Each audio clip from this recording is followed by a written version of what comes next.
Okay, so we've got audio and we've got visual. So we've got the loading screen going on. My mic is working and the charger of my laptop is a little bit closer, so I'm not stretching it. Yeah, okay, cool. Everything's looking good otherwise. Um, no dropped frames from what I can see, and the chats are up: YouTube, Twitch, and Kick. Cool. All right, let's talk Crash Bandicoot because I absolutely love Crash as a franchise. Um, Unfortunately, there are some issues with the franchise. Yeah, I guess the uh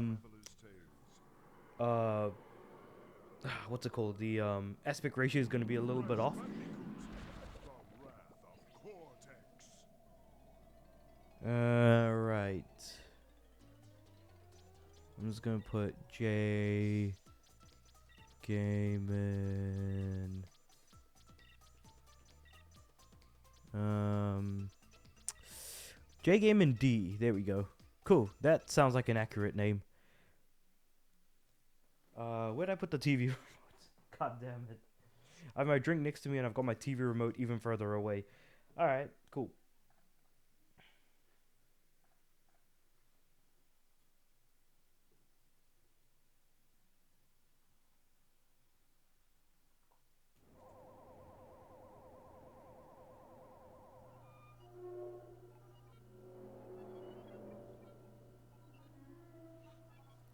All right. Imbeciles, fools, nincompoops.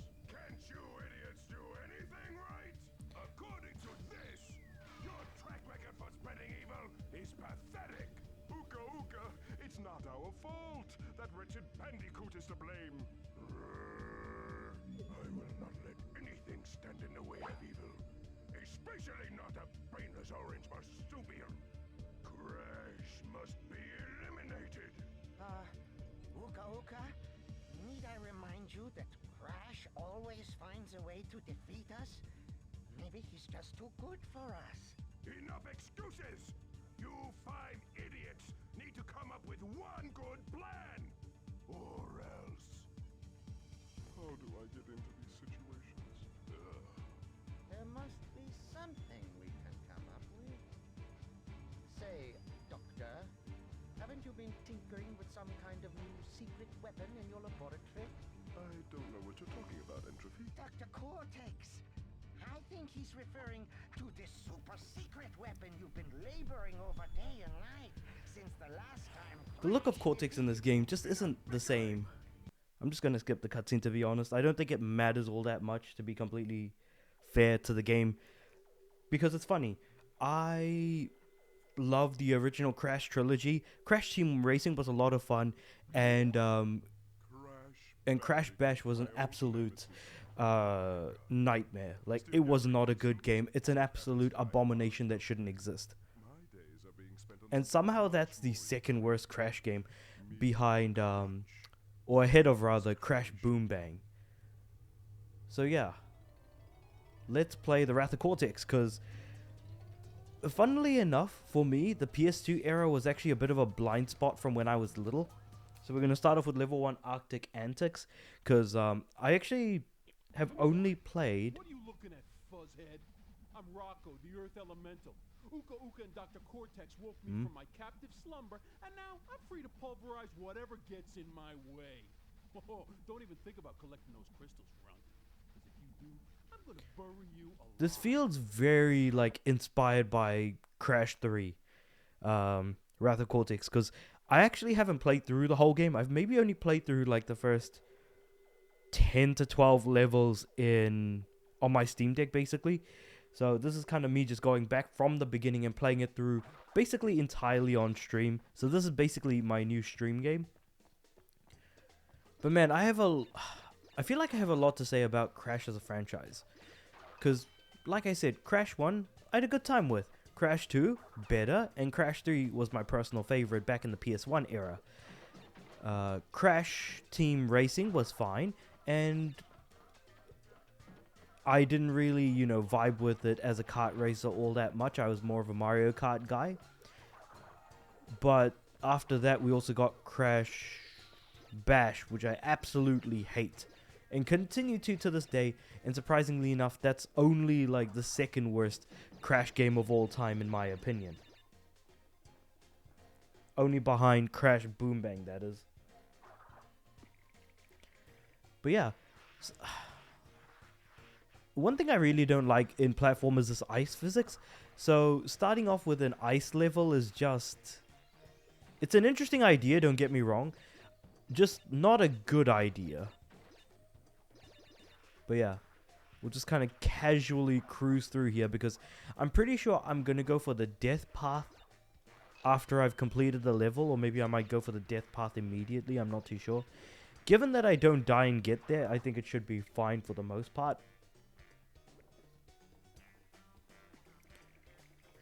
Alright, let's jump it. Cool. The old TNT crate, and I also happen to hit that. There's a lot of inconsistencies with this game as well. I guess when it comes to things like me jumping and attacking, for example. So jump and spin. I shouldn't have actually hit that TNT crate, but I did anyway. So I'm like, okay, fair. Whatever, I guess. I'll take what I can get.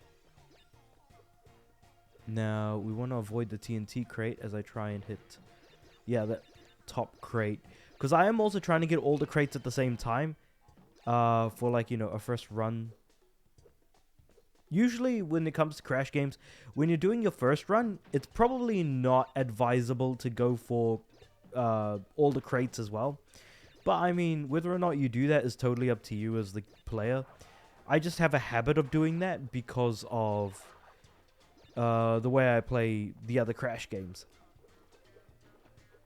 Or rather the original trilogy. Because sometimes you won't know that you have to come back anyways until you get to a point where you're like, oh crap, there's a death path. And there might be, well, death paths never have any crates usually.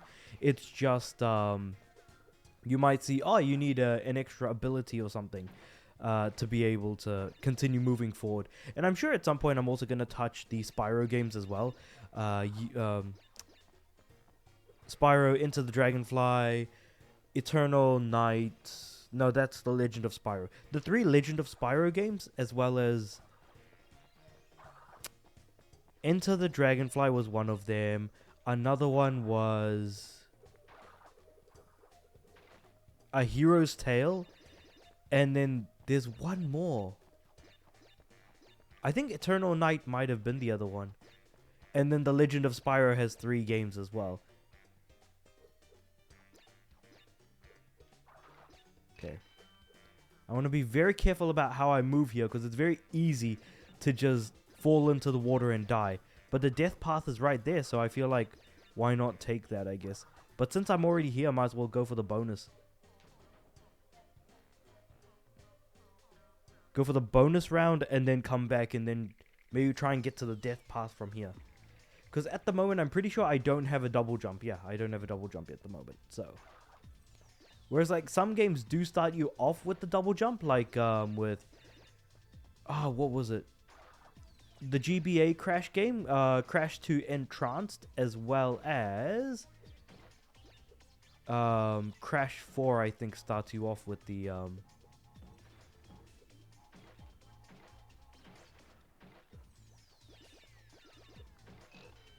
There we go. Cool. So all those crates are broken. I just got 6 more to go. Oh yeah, there's the last few. Cool. So that's... I mean, this is the first level after all. I expect everything to be fairly simple. But I've also played through this level already, so I kind of know what I already know what to expect from like the first 5 or so levels. At least from memory, I can play off of that. Now the question then becomes, how do I jump without dying? Oh, okay. Gotcha. There's the death path. Let's go. So, for those of you guys that don't know, a death path is basically you needing to go from beginning to end without dying. But the problem with it is you need to reach the platform that takes you down that path. You have to get there without dying as well. So, let's be mindful as we try to be very careful, because I actually haven't done this death path on this game, in this level yet, so. Because I think I was just speedrunning the first few levels initially. But yeah, I think... Why have a death path in like the first level of the game?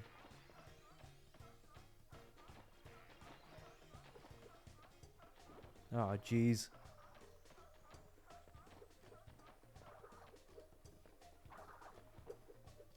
Oh, that was close. Like I nearly slipped. Okay, cool. I got the gem. It's right there. Alright. Well, what the heck? I died. Holy crap. Do I get to keep the gem or do... Oh, I got to keep the gem. Sweet. So that means... Okay.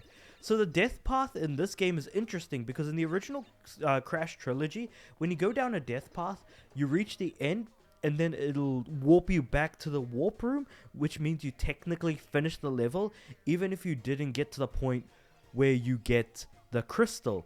Here, it had more crates in the death path itself, and death paths usually don't contain any crates or anything.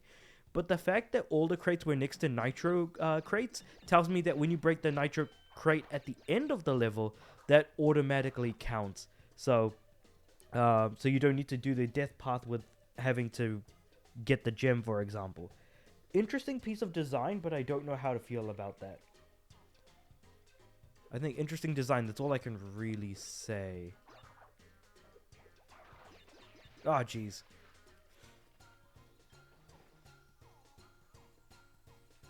Well, I mean, I've already got the gem, so I'm happy with that.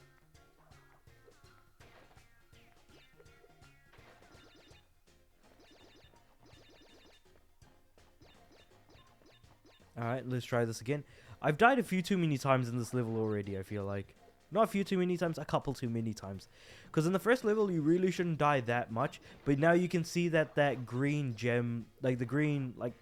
The death path has now effectively been locked off. And now I'm not able to go down it because... yeah, I basically failed to get there without dying. Even though I technically did do the path and earn the gem at the end. It's just one of those really weird pedantic things about death paths and how they work.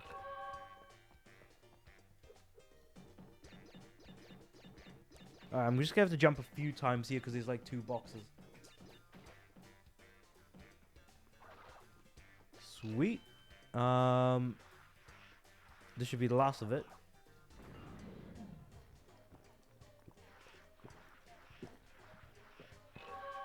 Yay.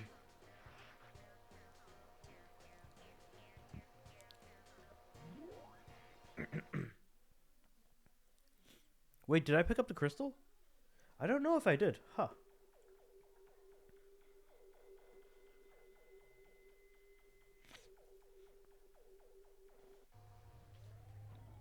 Oh, I did get the crystal. Sweet.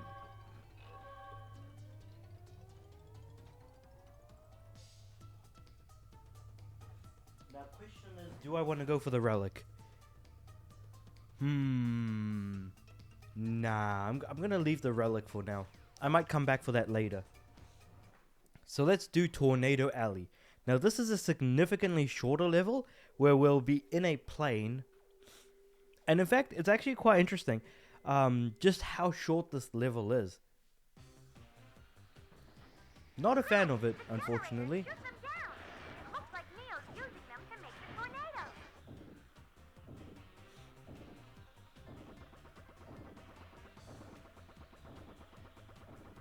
I just need to find those damn crates. Oh, they're higher up. Okay, gotcha.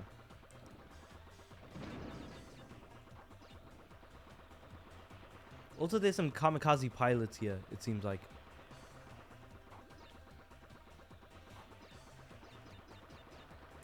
Anyway, all we have to do is just keep firing at these things and blow them up.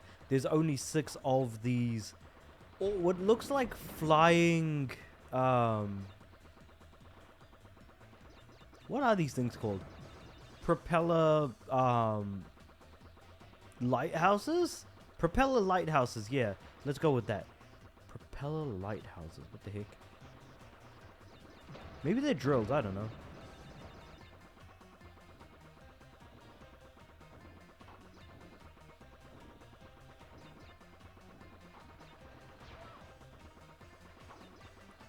I'm just hoping that I'm getting all of the crates before I blow up all of the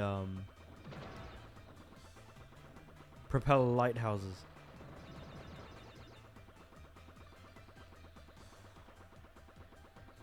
We've only got 2 left.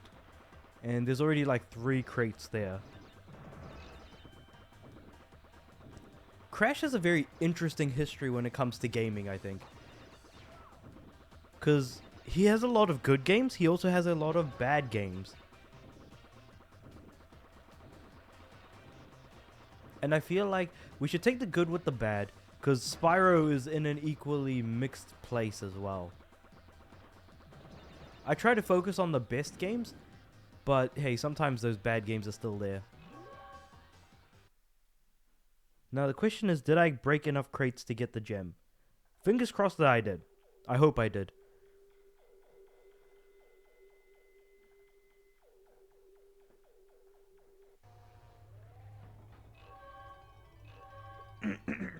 Sweet, I did. Okay, cool. Yeah, Tornado Alley is a very short level. Bamboozled. Now, this is actually the introduction of the something O sphere. Basically, the spheres that you kind of like walk around in. This was never a thing in the original Crash trilogy, and I genuinely do believe that in terms of actual level design and improving on the actual Crash formula, that this orb thing is just a great piece of design, and the way that these levels differentiate from the normal levels, like I said, I think that it's a great improvement on overall level design from original Crash as a whole. Can't say enough good things about it if I'm being completely honest. It's just a good time. Actually, before I move forward, I should probably move backwards, because you never know how sometimes there are like crates that you miss because they're at the very beginning of the level, but because of how the camera's set up, you kind of miss it completely. Right, here we go. Yeah, just like the fact that it's not just the camera angle, but it's also the controls of this thing, because you're moving at all times due to being like in this spherical object that you have some control over, but you only have as much control over as Crash does. So there are some elements where you're gonna slide in one direction a bit more than another, whether you like it or not. Like, see how I missed that crate, for example? That's a good example of like how you might think you're in control, but you're kind of not really, at least not to some extent. And it's very easy to fall off and die. So you want to just be mindful of how you're going about controlling this thing, which direction you're kind of trying to push in. Here we go. Cool. So we've hit our first checkpoint. And these levels also sometimes have like multiple directions I could go into. And so if you want to get all the crates, sometimes you need to like really start exploring those multiple paths that you come across. So I'm just going to go down here. So there's a mate of mine who's played this game quite extensively. And what he told me was, while these levels are cool, Bamboozled, which is level 3 that we're playing right now, is actually the high point of this level type. And so I kind of sat there for a second and thought, man, that sucks that if this is the best that this level type is going to get, I wonder what it's going to be like later on. Like, how could they possibly, mess things up? But yeah. So, just going to move across. I suppose the biggest weakness might be the fact that the checkpoints are so far apart from like going from one section of the level to the next. But it's not, at least in this level, it's not like absurdly difficult or anything. And I suppose when it comes to the fact that out of every Crash game in the Crash franchise, Wrath of Cortex has the highest amount of levels, but it also has the highest amount of variance from both good and bad level design. And I would say that Bamboozled is at least certainly on the higher end, but I haven't been able to play through enough of the game for me to be able to make, a purely sound judgment on which levels are the best and just which aren't. So until I like finish all of the levels up to the final level being Force of Nature, I think is what it's called. I won't know for absolute certainty.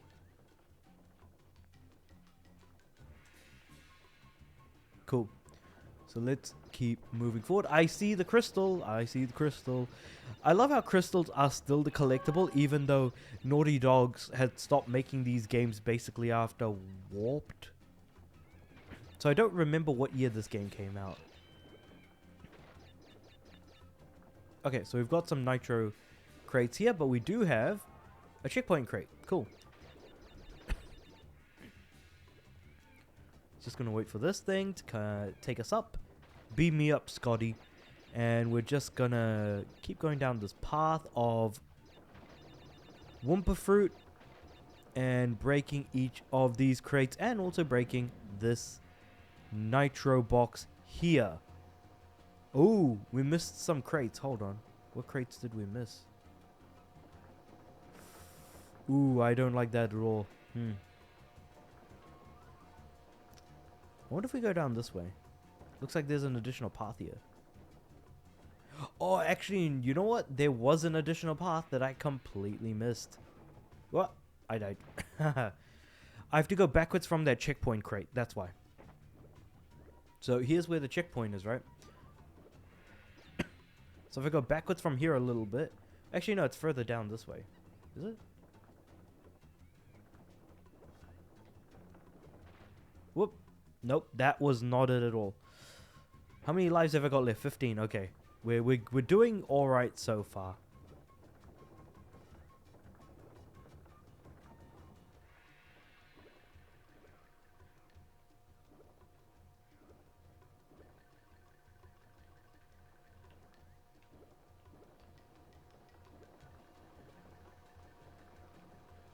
Oh yeah, no, that just leads to the exit anyways. Alright. But we're going down the right path though. I can say for sure we're going down the right path. I think we're going down... Maybe not. Who knows. There is actually a split path here somewhere. Where did I miss a split path going through here?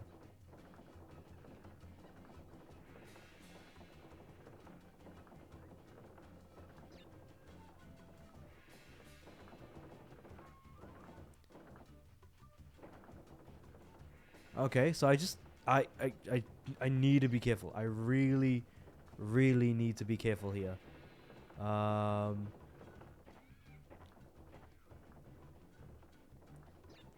on, am I even going the right way? Huh.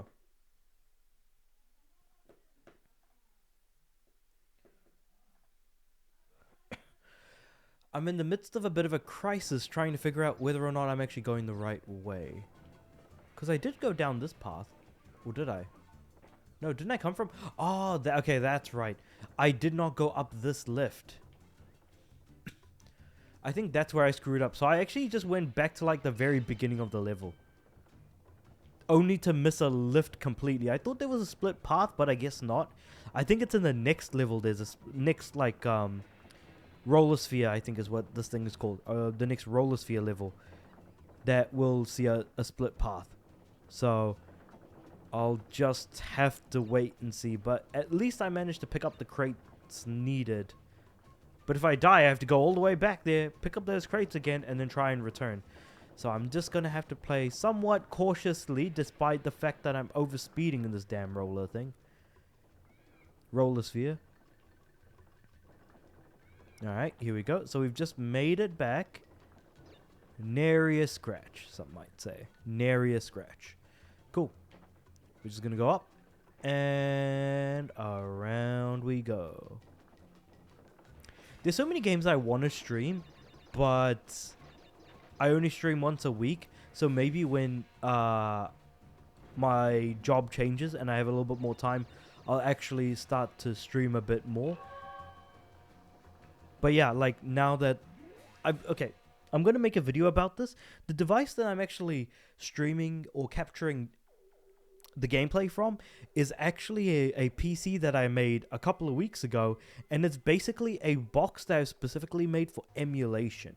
So it's going to be fun to make that video about this emulation box and just kind of showing off the neat bells and whistles. The fact that this game runs really well is really cool, to be completely honest. I'm having a lot of fun with this.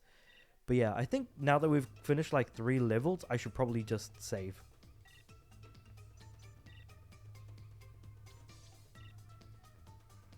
Confirm save.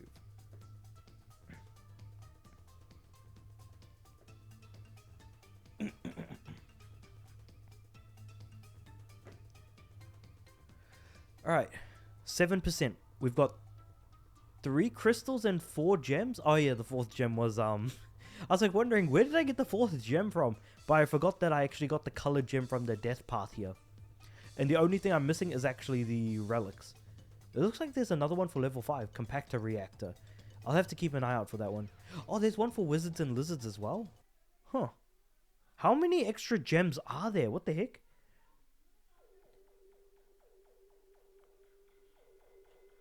Wizards and Lizards is actually a level I'm not too much of a fan of, if I'm being honest. I don't like the theming of it.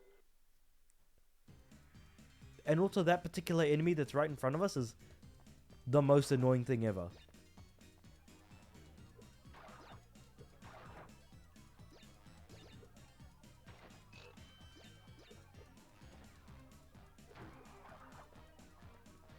Oh, I'll just destroy these.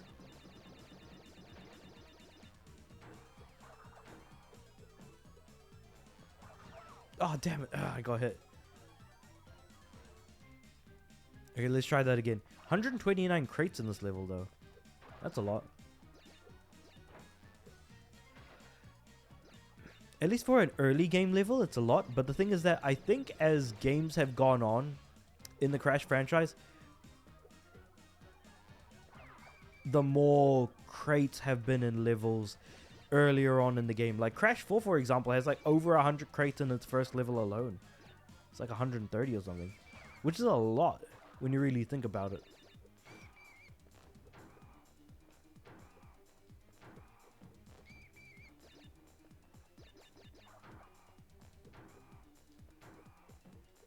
Cool. Made it to the checkpoint. Unfortunately, I've already died, so I don't think I'll be able to find the death path unless that path is... Oh, is this a bonus? It is a bonus path. Bonus. Let's go. I hate how like that was like just at the top. At least like it was barely out of like the way of the screen. 2, 3, 4, 5. Cool. Break. It seems like this bonus is easier than the last one, because I had to be a tad bit more careful. Oh, maybe not. I don't know. Oh, no, never mind. This one is Nitro. This bonus is definitely more difficult than the first levels one, for sure. Alright, let's go. Bonus. There are also chase sequences in this level, similar to like the dinosaur thing in Crash 3's level 4. Where there's like a dinosaur chasing you. Instead, in this one, I think it's a dragon chasing you, because of the medieval theme that they've got going on. And I suppose like in later levels like the Gauntlet, the theming makes a tad bit more sense. Oh, got it. Sweet. Ah, the good old Crash slide, you know what I mean? So good.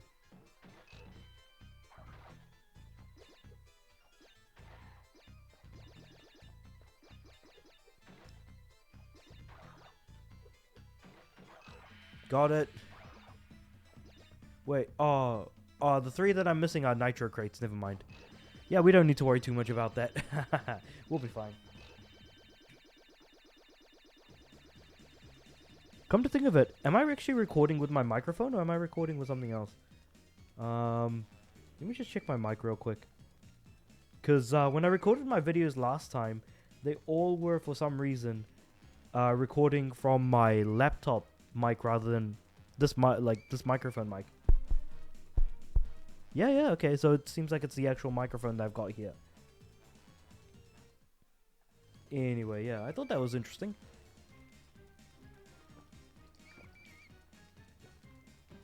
A little idle animation to show. while I tested out my mic and tapped it for a bit. Oh yeah, so that dragon thing right there.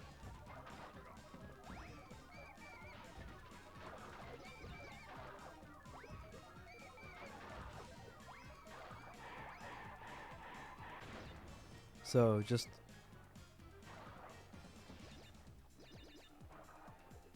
cool. So it's this dragon thing here that chases us as part of the chase sequence. Now what I had to do here a lot was actually, I ended up dying a lot because I kept missing like a crate here and there, which was really annoying when I was playing on my Steam Deck. So, God damn it. Okay, let's try this again.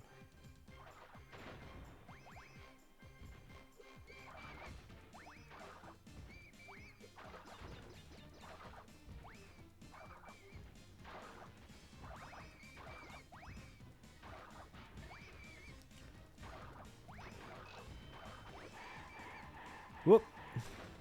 Cool. I think we've gotten all of the crates so far. Maybe. I don't know. I haven't been keeping track, but it looks like it. Crap, nitro.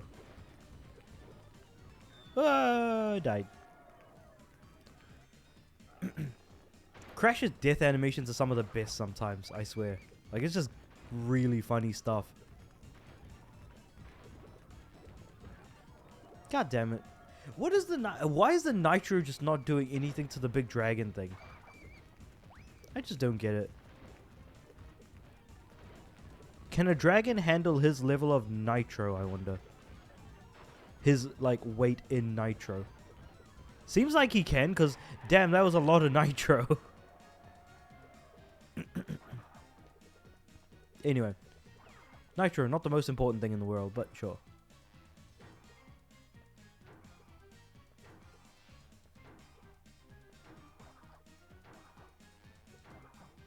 Cool, got him. I don't know, getting over those guys are really annoying because you really need to like hold. I'm like paranoid that like the chandelier on the top of the screen is actually gonna like fall down and hit Crash in some way. And so I'm just really wanting to like run by those guys. It's just, I don't know. I don't know if that's actually a thing that can actually happen. But paranoia still persists. The dragon breaks the crate while still counts for you if you're going for the box gym. Oh, okay, no, appreciate that, Poker King 2014. Also, thanks for joining the stream. I know that he does, but I'm just like paranoid because again, the boxes still. Sometimes you just like, I don't know if he's actually gonna hit him. That's why I'm just going for them myself as well, anyways. And I mean, it's not the biggest deal in the world. Okay, so here, I think this right here is the death path. No problem, lol.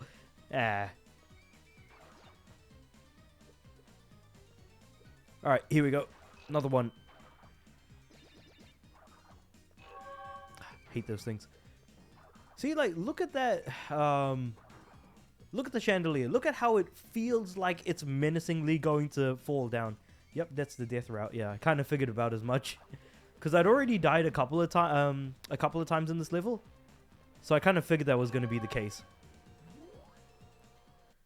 So the question, it's funny how the death route is also like at the end of the level for this one. I'm probably just going to practice the... Oh, do I want to try it again? And try... Well, I'm not going for the crates anymore. So I feel like I could rush the level a lot more. Yeah, okay, you know what? Let's actually go for the death path.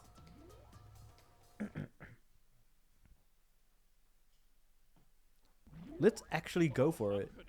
Because I don't feel like, I'm not missing out on much. If I lose a few lives here and there from trying, once you're comfortable with the level, it's a breeze, lol. I imagine that's the case, Poker King, because this is like early on in the game after all. Oh, actually, why was I going to go for the clock? I don't know. See, I had a bit of a habit of just wanting to go for the clock so I could start... oh, crap, I've already died. Let's just head back to the warp room. The funny thing is that, like, I've been able to, like, leave the level despite the fact I was mid-death animation, but in other Crash games, the warp room option just is not there in this, like when you pause the game. So I thought that was actually kind of interesting.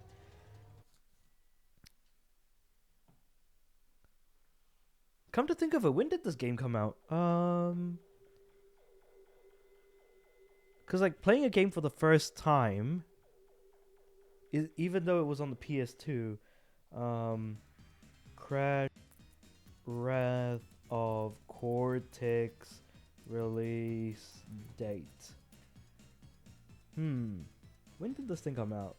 2001. Holy crap. Okay, that was ages ago. Whew. Yep. That was a long ass time ago, that's for sure. Alright.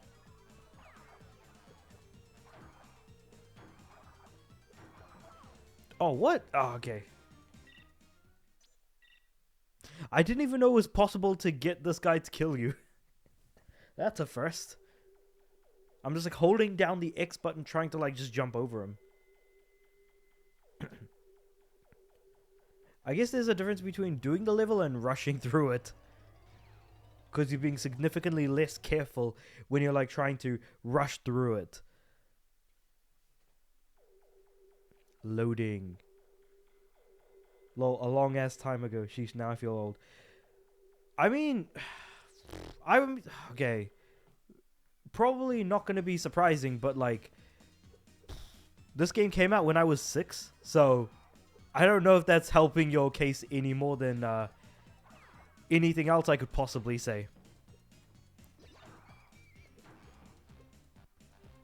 I mean, I'm a Crash vet to some extent, but this was just one of those things that kind of flew by me. It's a significant period of time, 15 years. No, 15, 20, 25 years is a significant amount of time. Or it's not an insignificant amount of time, I guess is probably worth mentioning. That's just...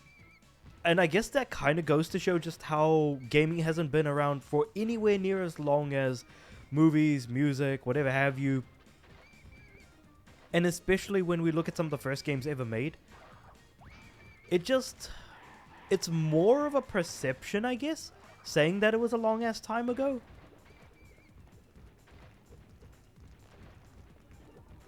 Okay, now I have to be extremely careful of the nitro crate and the dragon.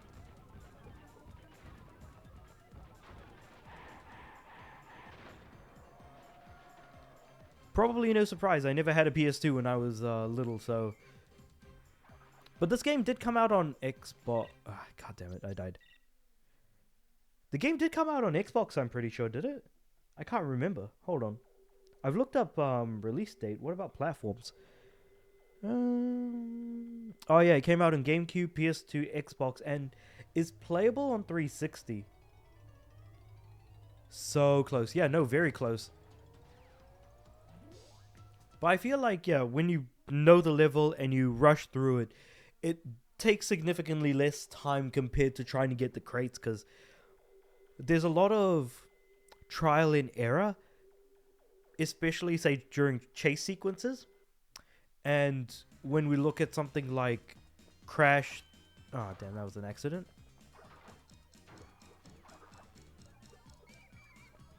Jump off. Get turned into a bat, I guess.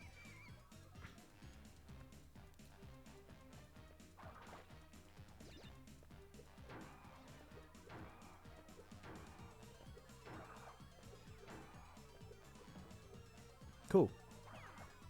Just past the wizard, I guess.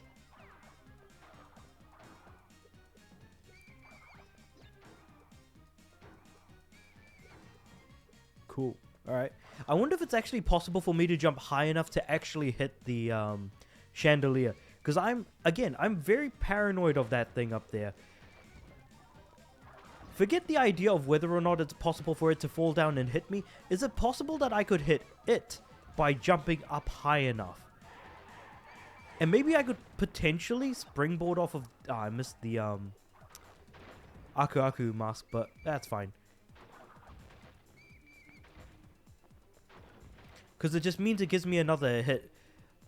because looking at it now, this level is actually a lot easier than I thought for a moment. Just because, and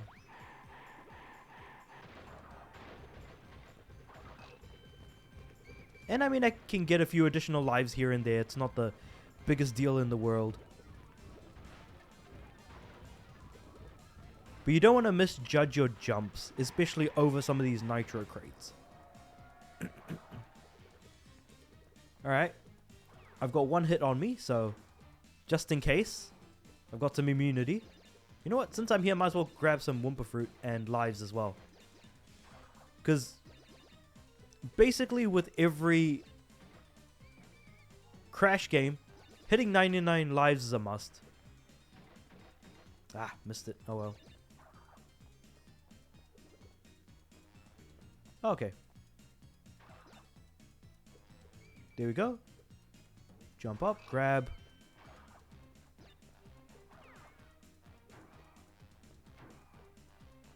Whoop. Oh. Wait, did I completely pass it? I got way too into the level that I just passed the death route. Oh, man. Really had to psych myself out there. Alright. What's this gonna be?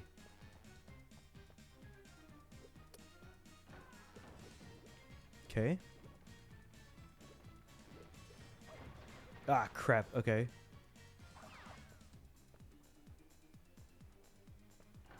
Oh, okay. I can't stand on the... Gotcha. Okay.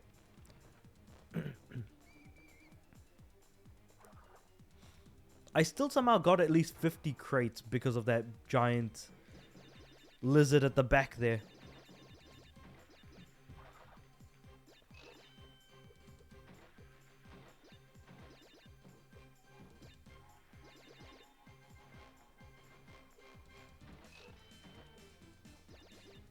Whoa.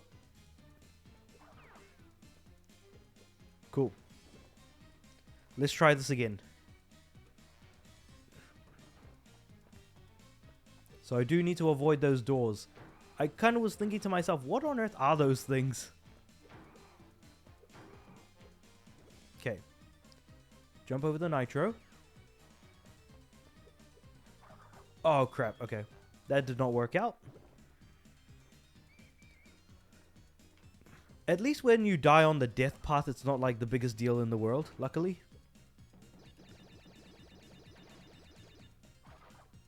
But the death path for the first level was actually quite easy in comparison. Not gonna lie. But I suppose it being the first level, yeah. Basically the idea of what would you expect.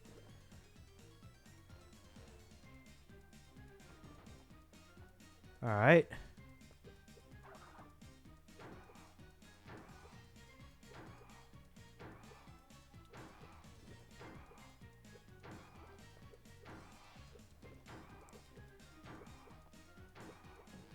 Whoop. Close. Jump over, and then run to the left. Jump over. Attack wizard. Jump over. Door. Now we've got these things, which we're just going to slide in between. When it comes to the death path, I think the best strategy is just to take it slow. Don't rush through it. You only have to go through it once.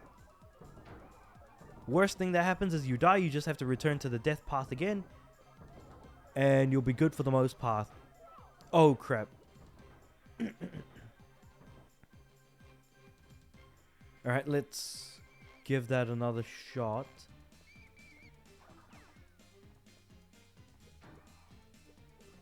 Got him. Cool. So we should just be able to make it to the next... do our next attempt.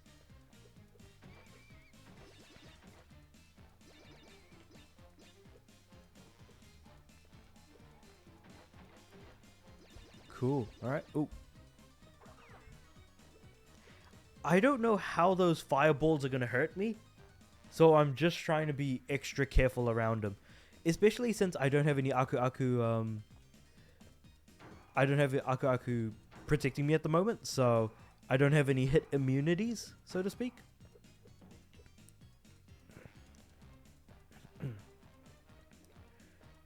I see. So this fireball thing. Oh crap. Okay. That fireball thing just doesn't go far enough to hit the nitro crates, which is interesting. So I can't use that as like a defense mechanism to destroy the nitro crates for me to make the path a little bit safer. Though I'm also taking the opportunity to actually get more lives. Though I don't know if my life count is actually increasing by me getting all this Wumpa fruit.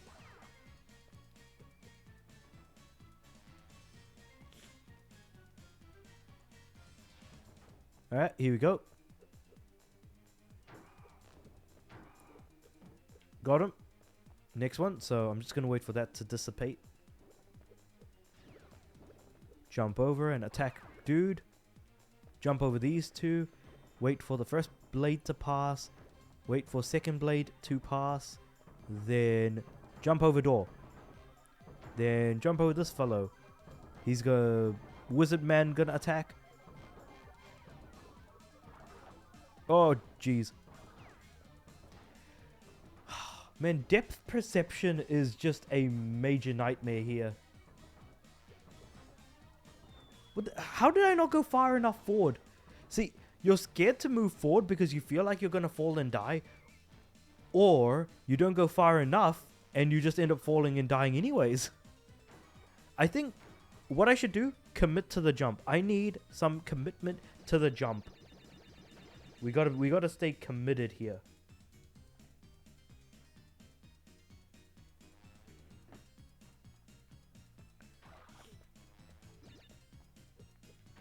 Commit to the jump. Alright.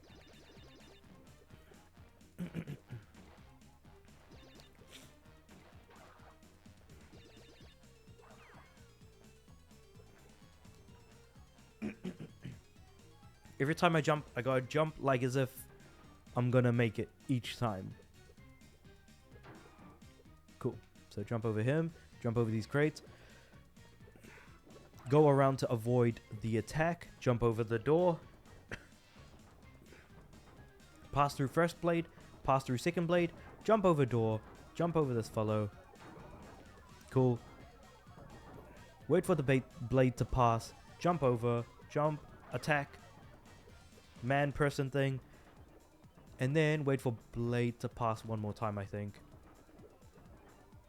There we go. Commitment to the jump. Gotcha. Oh, there it is. There's the exit. Made it to the end of the death path. Sweet.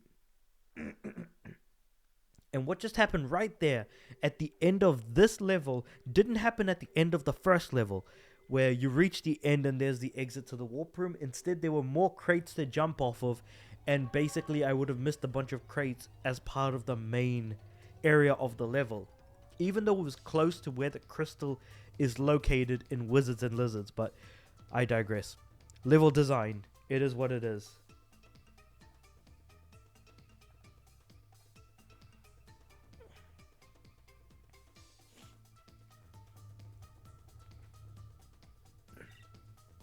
Let's just save for now.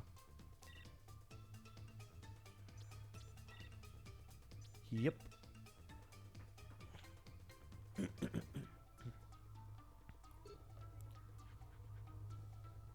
Well, at least we've got Coco here.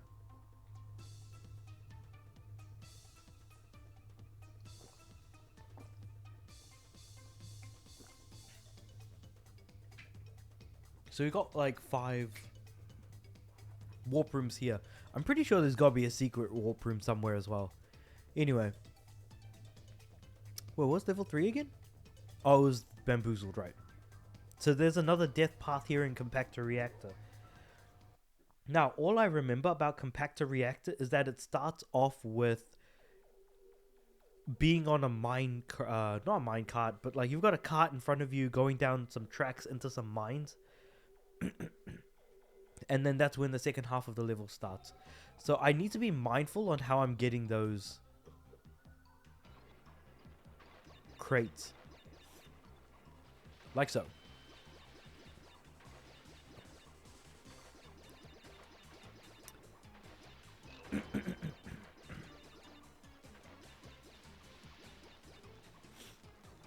I need a yellow gem to get past that point, but that should be fine, I think. I think I've gotten all the crates so far.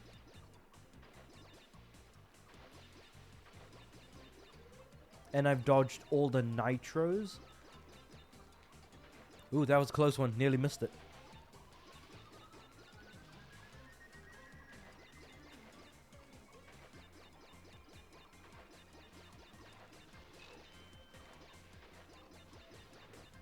Alright, cool. I'm happy with that. Does that mean that the death path was the thing that we just passed? Unless there's something else I'm missing. But let's try and get through here. So this is the second part of compactor reactor, basically.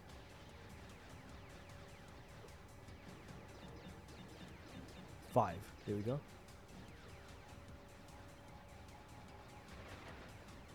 Cool. So that blew up those crates, but also hopefully it blew up the enemy. I don't know.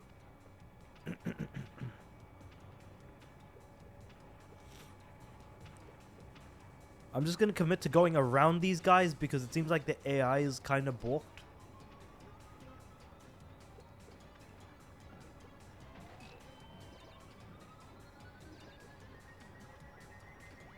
Okay, yep, that blew up those two crates. I'm just so damn paranoid that I'm going to like miss what I'm looking for when it comes to like crates.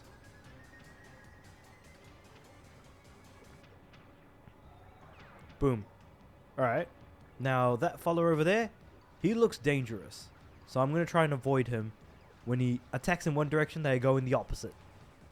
It's weird to have a bonus path and a checkpoint in the exact same spot, because the checkpoint can actually... the bonus block can serve as a checkpoint as well, and is not just limited to the checkpoint. That, I think, is just kind of interesting that in this level it just happens to be that way.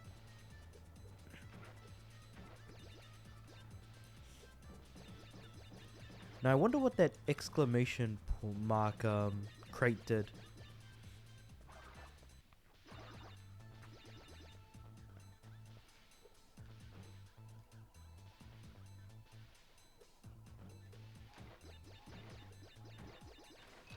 Ooh, nailed it. Whew. That was a close one. Whew, boy. 1, 2, 3, 4, 5. 1, 2, 3, 4, 5. TNT. Oh, I hit the nitro. Damn it. Well, anyway. I'll just blow all of that up. That leaves me with 2 more crates, which are these ones at the end here. So, hey, at least I kind of managed to make it to the end. Fairly unscathed.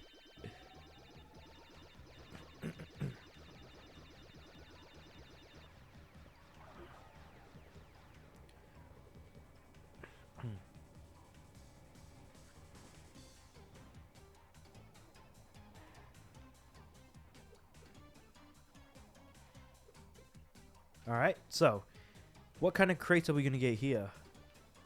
A nitro and a TNT in the middle.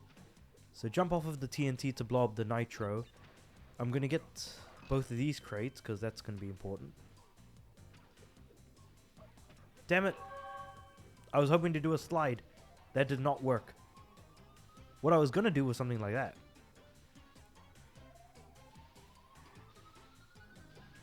One, 2, 3, 4, 5. 1, 2, 3, 4, 5. I'm just keeping a mental track of like how many jumps I've done so that I know when to jump to the next.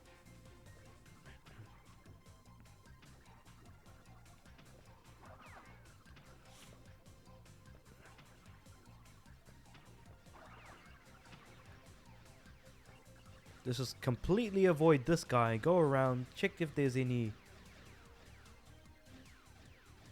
crates or anything, and just kind of do this. Just move to the left.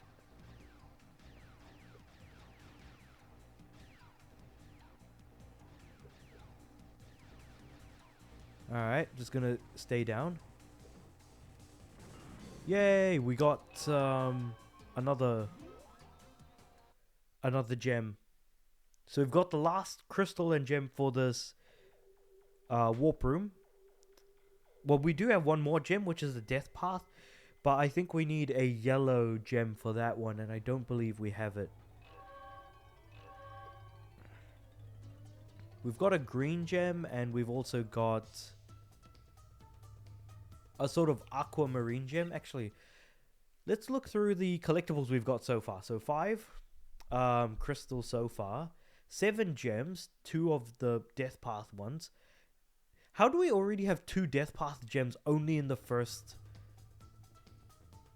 warp room? That's crazy to think about. But anyway, rumble in the rocks. I probably should have saved before going in, but sure. Well, looks like the Bandicoot's been busy collecting crystals. Oh, is this the one in the thingosphere? Basically, those spherical things we're going to be riding in is going to be where we're going to be taking on Crunch. Ah, crap. It is. So I need to hit these. I need to hit these 2 rocks, which will then hit him. And it might sound easy, but the last round is the most annoying. We have to hit like 4 of these rocks, and he cannot hit any of them. So that's 1, 2, and I just need to hit 1 more. Where is it? And eventually those rocks stop being yours either if he hits them, or if, you know, that rock is yours for too long. So I need those rocks to all be blue instead of red. I had a really annoying time with them the last time I did this. In this final round. So hopefully I'll have a better time doing it this time around.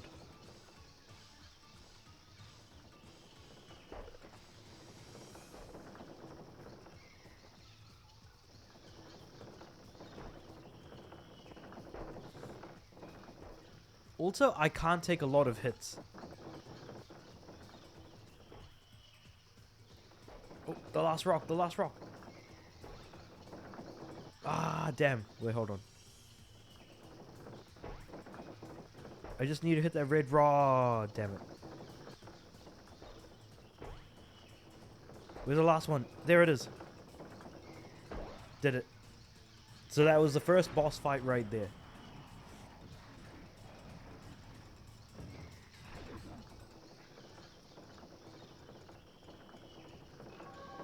Sneak along, suspend nitro crates, hold L2 while moving. Okay, so yeah, sneak shoes.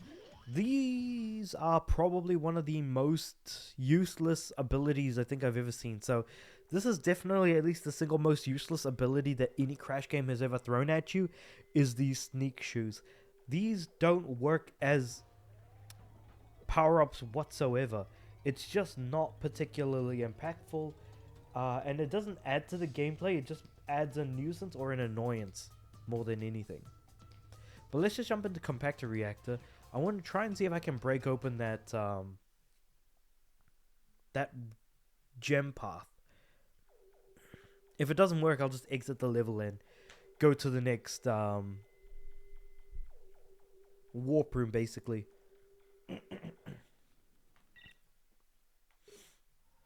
So we're 13% through the game, and I've only been playing for an hour, so I guess this game isn't actually as long as I thought it was going to be, despite the fact that it has the largest number of levels in the game.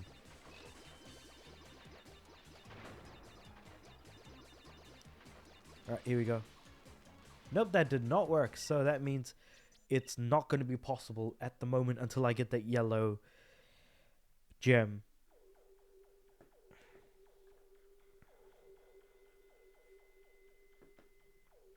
Alright, so what are we looking at the moment?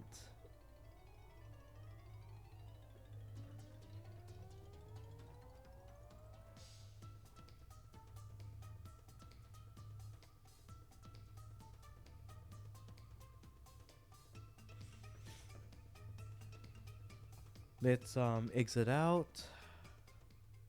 Cortex! When are you and that super weapon of yours going to put an end to that interfering Bandicoot? You are beginning to test my patience! I'm working on it, Uka Uka. Listen, Crash, you may have outsmarted Rocco, but there are 3 more elemental masks where he came from. And just as luck would have it, they are all significantly more powerful. Ha! I have no doubt that the water elemental, Wawa, will make sure you never see the light of day. Yeah, the water boy and I are gonna take you out. Ooh, I'm gonna rip you limb from limb. Crunch as a character has never made sense to me. Because he's supposed to be another Bandicoot, but the Bandicoots are the good guys. It's just one of those things, you know?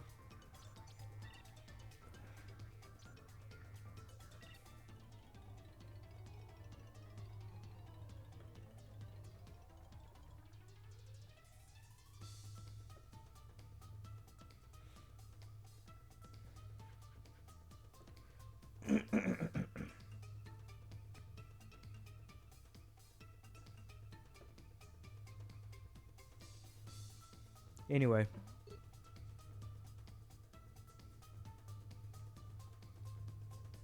Let's move on to the next one. Alright, what have we got here? Level 6. Jungle Rumble.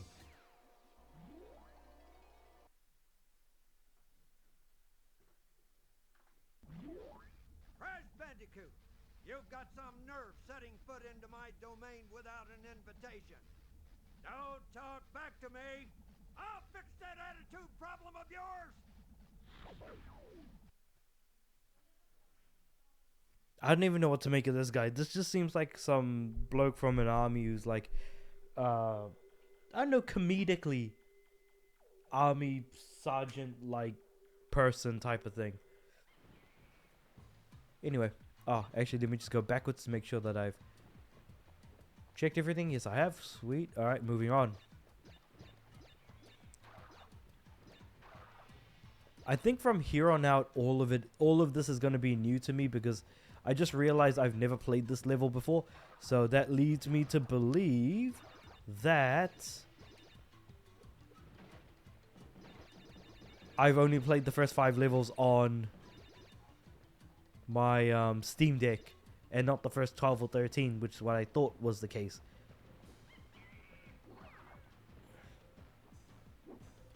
We can basically ignore the enemies because if I hit that enemy, I was potentially going to destroy this crate without being able to jump up and hit the exclamation mark crate at the top.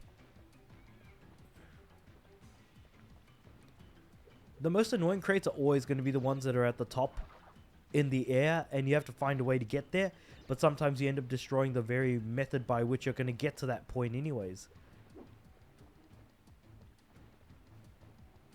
Alright, break open the checkpoint and an Aku Aku crate right here. Ah, crap.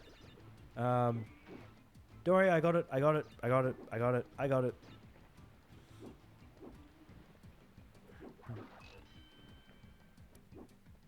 Doesn't look like there's anything to the right. So now all that leaves us with is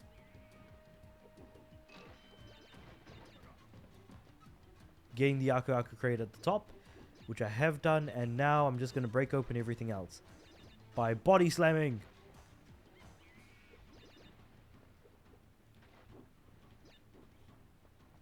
Alright.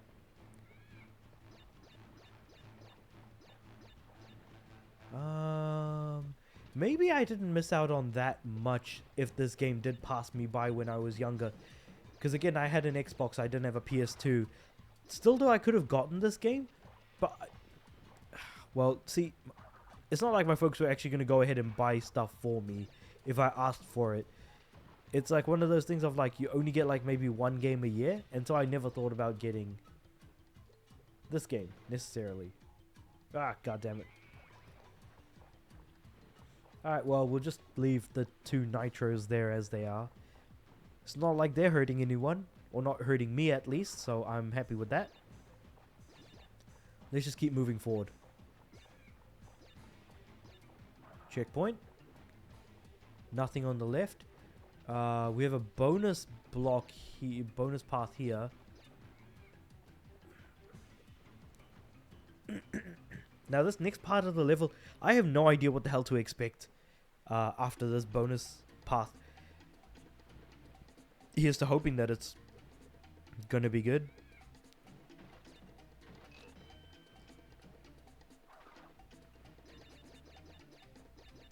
Ah.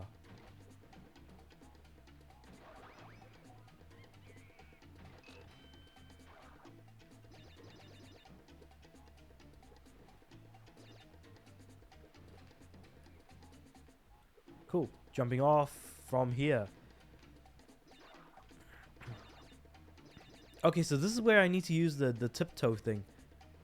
How do I use the tiptoe thing? Okay, L2. What's R2? That's L2, okay. Damn it. Alright. Tiptoe, tiptoe, tiptoe. Tiptoe, tiptoe, tiptoe. The most useless ability in the world.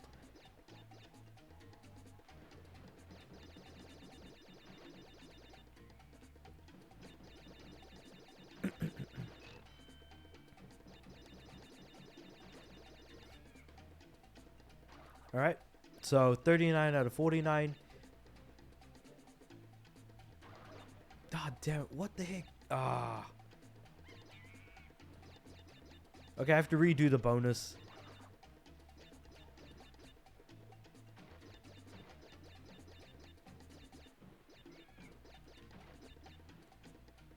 Is there anything else? Nope, that's the end of the bonus right there. Okay, now I'm just going to drop off and kill myself because I need to redo the bonus level now.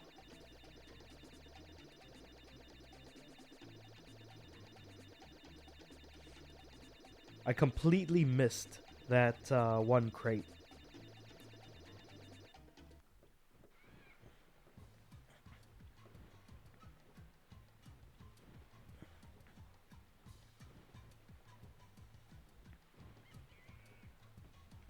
Alright, let's try this again.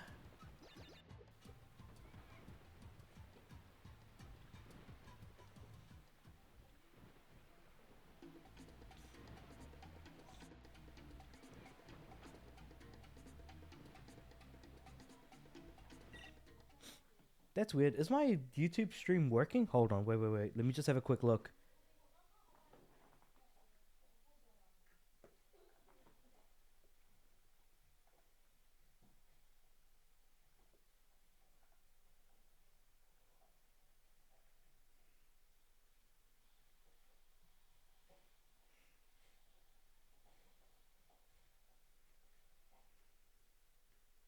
What the heck is...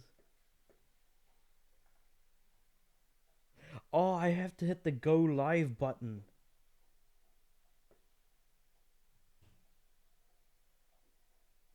Holy crap, so I've been streaming for an hour. And I didn't actually hit the go live button on YouTube. Oh, that is dumb. That is really dumb. Alright, you know what? I'll upload the other part of... Like, I'll download the stream from my Twitch and then just upload it to YouTube, I think. Holy crap. Okay, I totally forgot to hit the go live button on my YouTube. Yeah, I'm very disappointed in myself. I've been streaming for like an hour without streaming to YouTube, which is like the main platform that I stream on. So I'll probably just do a bit of a director's cut, I guess, of like my stream so far. Call it the J cut. That sounds wrong. Woo.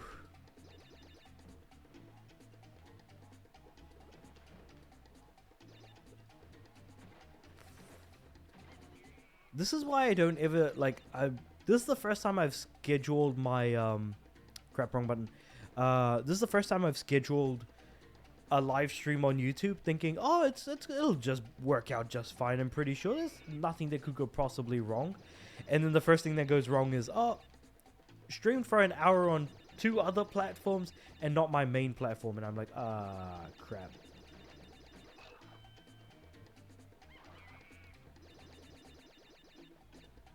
Now the question becomes, cool, okay.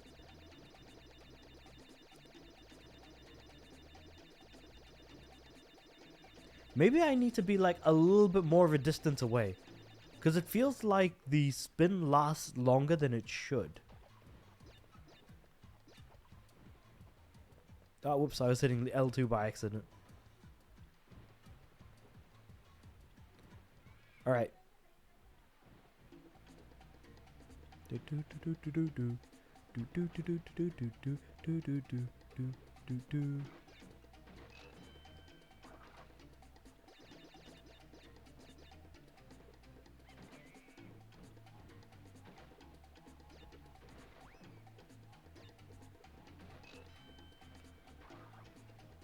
Cool.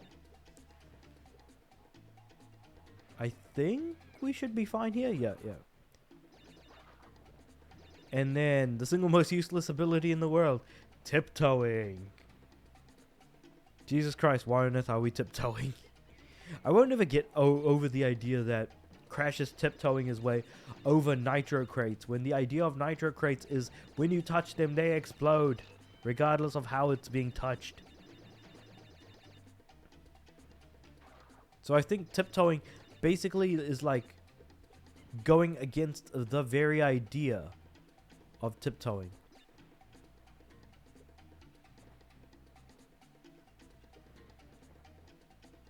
What I'm gonna do is I'm just gonna... Nope.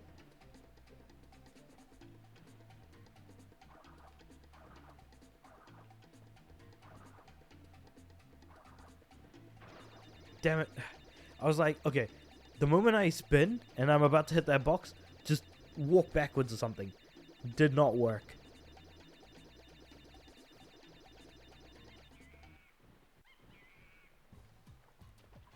There's about 150 crates, right? And I've got about 47 of them. There's about another 40 or so on this thing.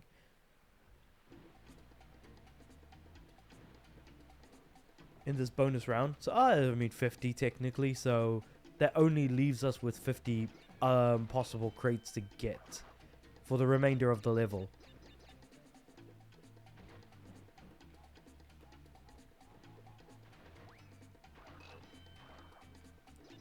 Okay, cool. Nailed.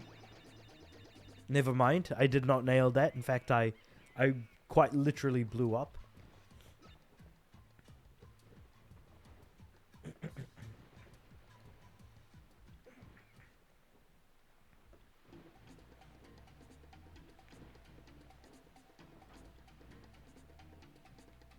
Alright, let's try this again.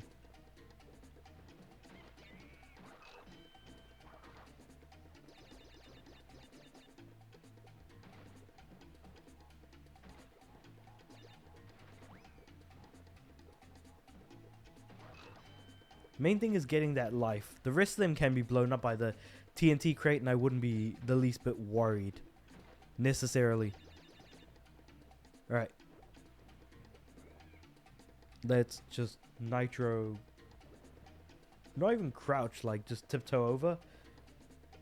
Jump on the TNT crate and make our way over these crates here.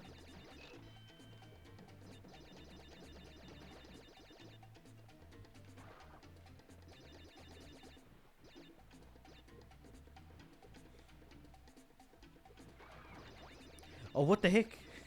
Even jumping didn't work? See, even if I try to do the... Oh, how would that even work? I'm trying to figure out how this bonus stage is working for me. And it's not doing much at the moment, I'm going to be honest.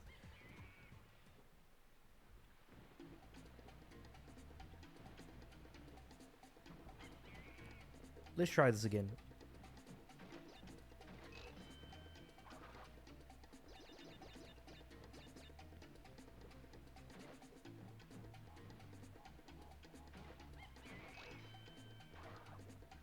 Cool.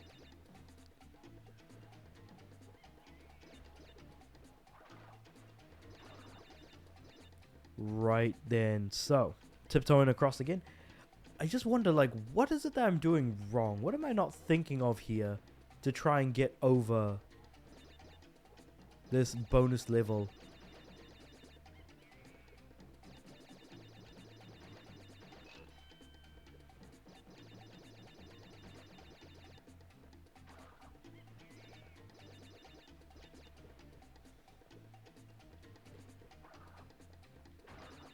Damn it, that did not work at all either.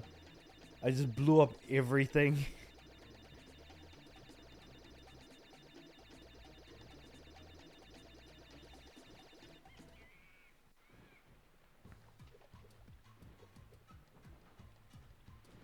$47 plus 49 would be 96. So I'd be like 96 out of 150 crates.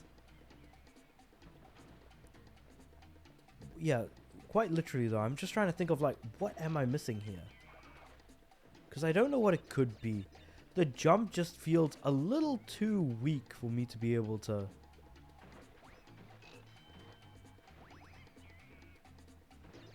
Ah.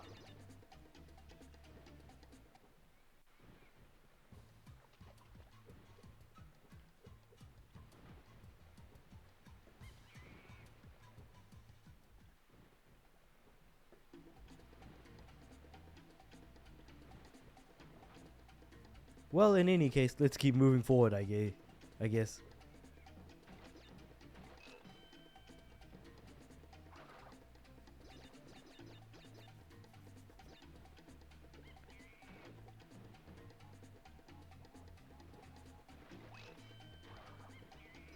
Cool, got some more Wumpa fruit, jumping off of the TNT crates, jumping off of these crates here.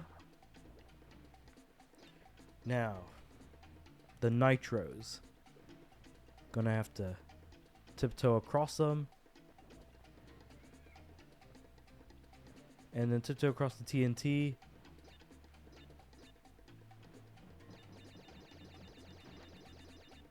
Cool, get these ones right here. I didn't destroy the TNT crates yet because I'm feeling kind of suspicious that like I might be missing something.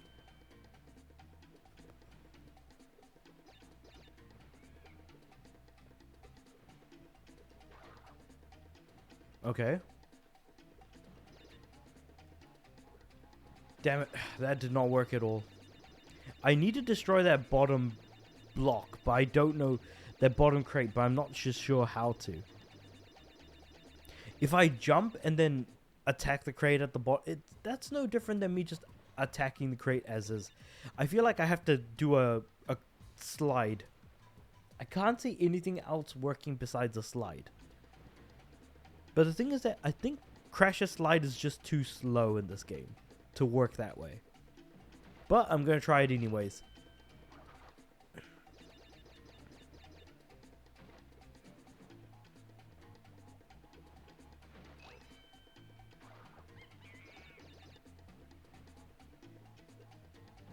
Alright, there we go. Nitro tiptoe. TNT crates, just hop on these. And then of course the 6 super bouncy crates.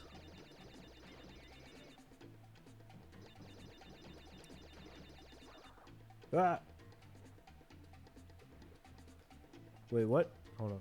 Jump and then jump, top of the height. There we go. Got it. Then hop through here and then okay, that worked. I guess I should have just done that from the beginning. I was like thinking about it, but then I was like, is it gonna work though?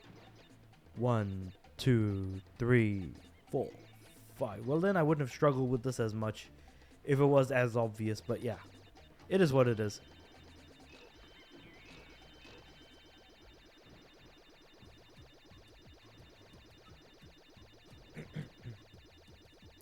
Alrighty then. Let's grab a few more Wumpa fruit, get another life, and jump on this car.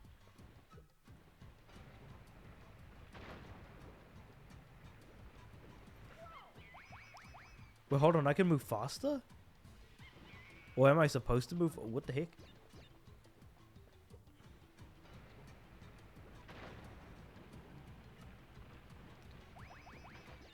Okay, cool. So if I press hold X, I move faster. Cool.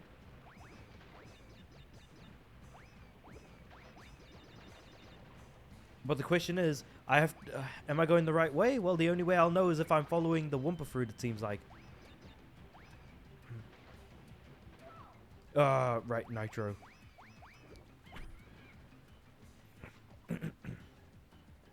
Okay, so I think I understand how this thing works.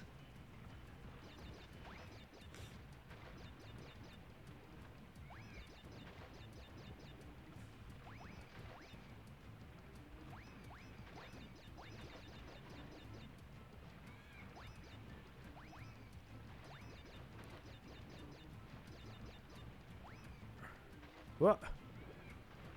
That was a close one. Checkpoint.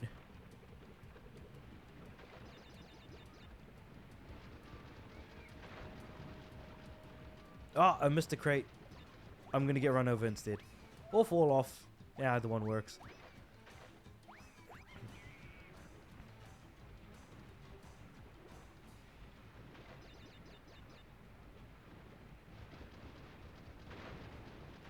Cool.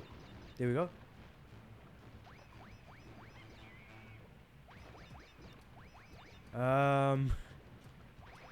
How many more crates are there to go? Because I'm hoping that I'm near the end. Nope, that did not work.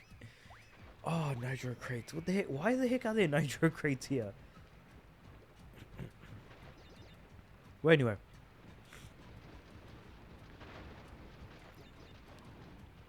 We've only got like another 30 crates to go. Basically. 2, 4, 5, 6, 7, 8.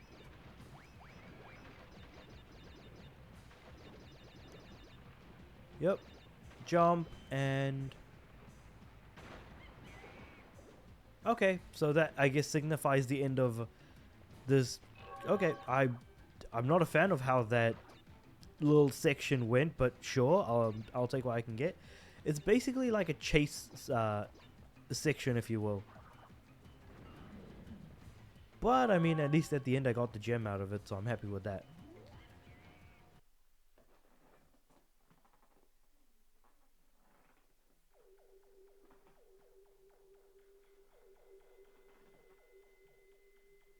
Loading. Loading. Cool. I think I might save first, to be honest. I don't want to lose too many lives, and I've got a decent chunk of them at the moment. Oh, not delete. We're just gonna save. Just save. Yep. Game saved. Sweet. There's one death path level in this warp room. Seashell Shenanigans. Alright, level 7, let's go.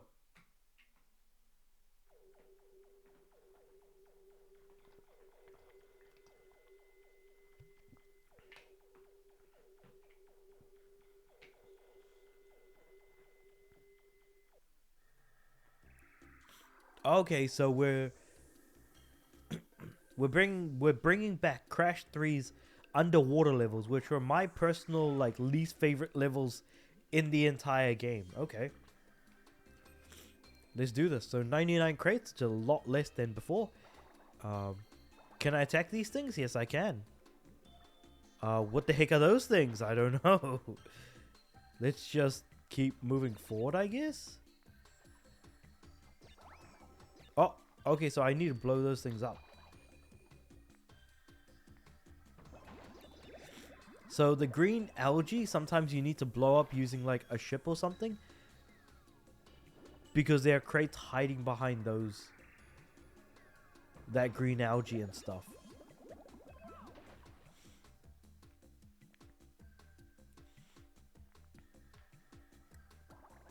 Unless I'm able to attack the algae myself, but I doubt it. These guys are just appearing out of nowhere. What the heck? Hold on, let's try that again. Maybe just wait for them to appear and then attack them.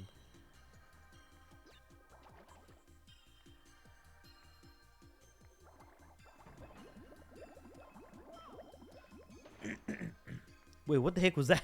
Is that the mine that came down and just completely like crashed down on me? Alright, attack. Keep moving, keep moving. I can tell that there's a crate behind there, so I'm just going to leave it for now. Until I can find a way to actually get back to it.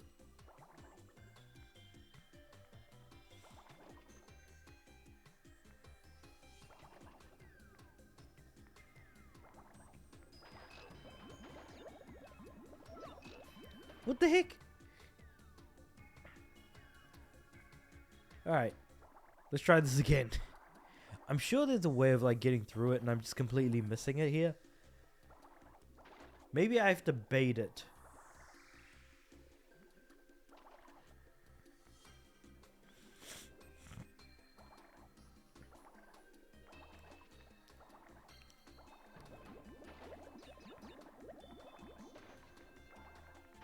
Oh, did not want to turn that into metal, but yeah, that's done.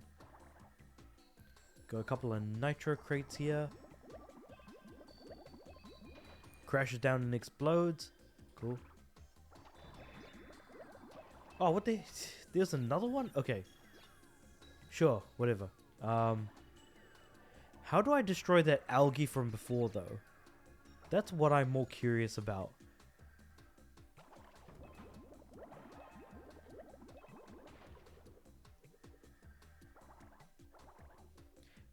For me, I move a lot quicker in water when I keep hitting attack. But I still don't get how to destroy the damn algae.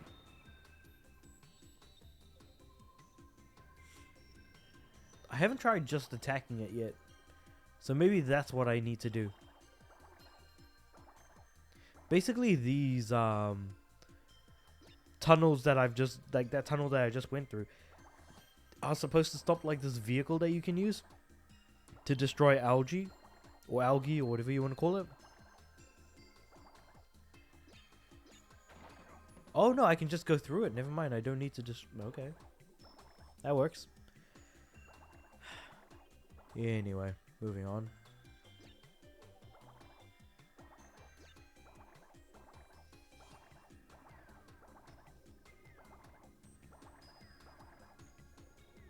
Alright, what do we got next? More crates down here? No, not really. Okay. Okay. Ah, okay. Alright, I'll just take my time as I'm going down.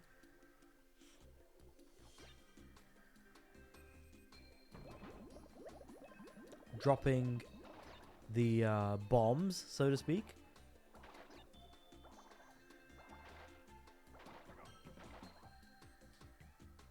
I do know that there are submarines in this, underwater levels in this game. And there's only 2 of these underwater levels, so I'm pretty sure I'm going to be playing around with submarines soon. But I've also heard that they're not particularly good, so we'll just kind of have to wait and see what it's like to use that submarine. Oh, what the heck? Another bomb just dropped on my head. Well, I've still got another Aku hit.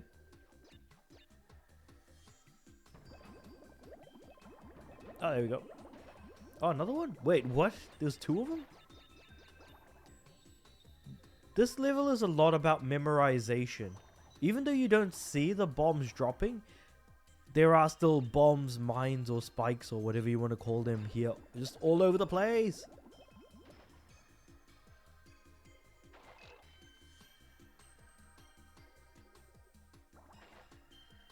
Okay.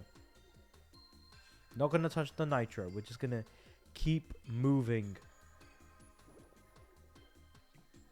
Hey, Strawn. Oh. Nah, it's cool, man. To be completely honest, like for the first hour of me streaming, it wasn't on YouTube. It was just on Twitch and Kick. So I'm gonna upload the whole stream after I finished it from Twitch because the first hour and a bit was from me playing the first 5 levels, doing the death paths, and basically going for all the collectibles that weren't the relics. But yeah, seashell shenanigans. I'm like trying to make my way through the levels slowly to make sure that I get all the crates. Because it's very easy to like miss them if you like rush through. Okay, I'll just like... But also the damn mines in this level as well.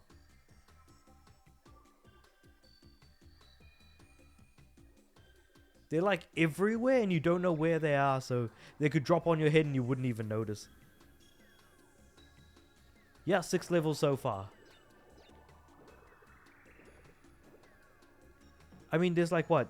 No, there's more than 30 levels in this game, I'm pretty sure. I actually don't know how many levels there are, because I haven't made it that far into this game at least.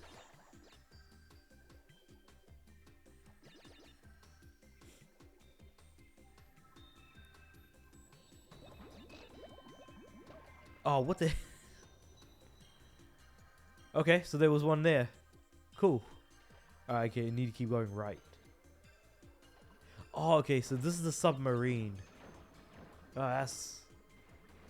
I don't mind this level. People call it bad game design, but I disagree. The game has a ton of challenge, more than the previous games that weren't spin-offs.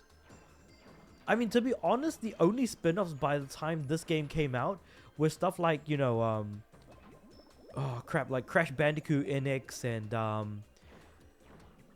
Crash Bash, as well as Crash Team Racing. And there were some of the GBA games as well. I'm just personally not a fan of the submarine, I want to say. But it's just because I've heard it from other people that the submarines are just not that good.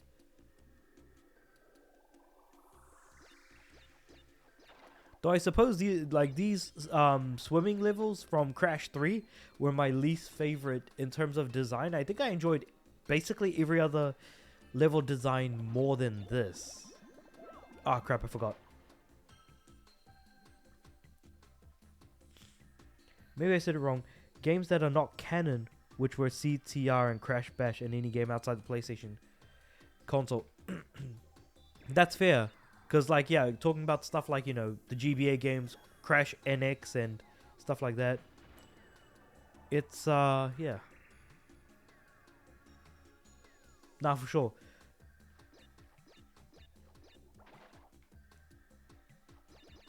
Though I always counted CTR as canon when I was young, but I would play 1 to 3 CTR, then Wrath of Cortex, Crash Nitro Kart, and Twinsanity. And it's funny you mentioned Crash Nitro Kart and Twinsanity. I do want to stream those games as well. That's why I do want to get through this. I want to play Twinsanity. I want to play... what else was there? I want to stream the Spyro games as well. The PS2 Spyro games, and even play through, or rather replay through, like, you know, Legend of Spyro. I didn't like Legend of Spyro, but I can at least understand that it would be interesting to kind of stream, to talk about, do all of that sort of thing.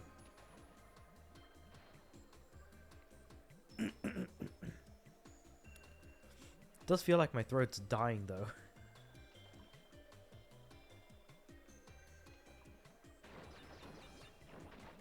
Alright. Going through slowly, because it's just so damn easy to die.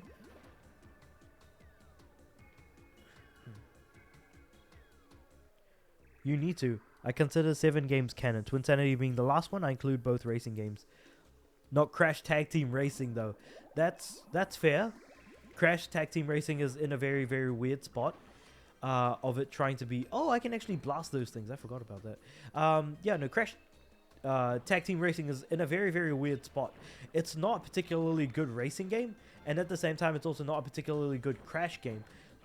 But even then, its platforming sections are still fairly decent when you really think about it. Also, not a fan of what they're doing with this submarine. Basically, the idea that you're taking damage while in the submarine rather than the submarine being destroyed when you get hit seems a little bit of a strange bit of design, but I'll go along with it for now and see how it shakes out with the rest of the level design. Plus, I think people say that this sort of level is bad level design because they don't like the swimming. Because the only way to move quickly is to attack. Yeah, like having to quickly like go backwards when I saw that thing fall down.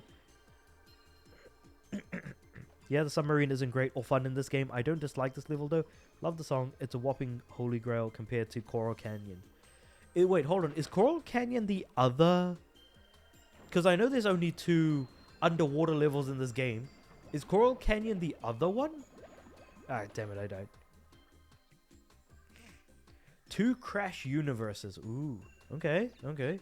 Let's do some theory crafting. Alright, what's your 2 universes?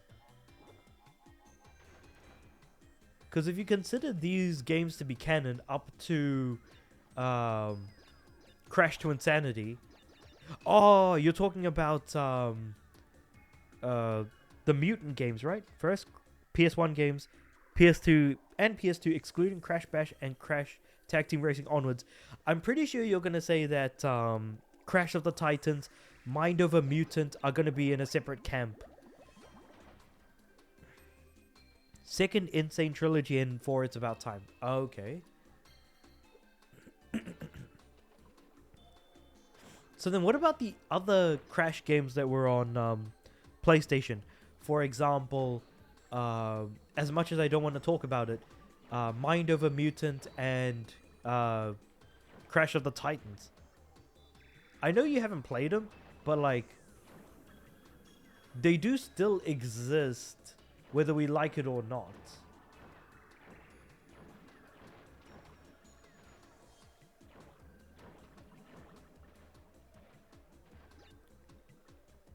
I don't consider Titans and Mutant canon, but if I did, it would be part of the first universe mentioned following Twinsanity. Because I'm pretty sure, yeah, both of those games came out before Twinsanity.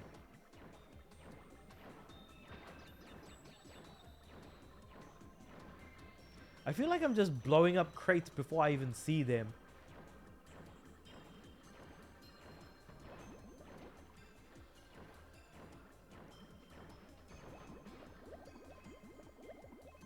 Yeah, no, that does make perfect sense.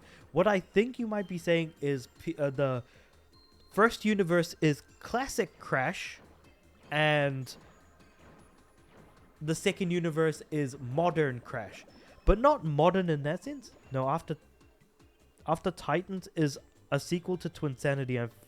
Wait, Twinsanity got a sequel? No, Titans is not a... Titans is completely different. Titans has nothing to do with Twinsanity. Titans and Mutants are completely different. I can say that, puffing out my chest, and say with confidence, it has nothing to do with Twinsanity. Because what made Twinsanity unique for me, it was that it was still a Crash game in the classic Crash sense. Titans and Mutant are nothing like Crash. Second universe is everything that came out on PS4, excluding Crash Team Rumble.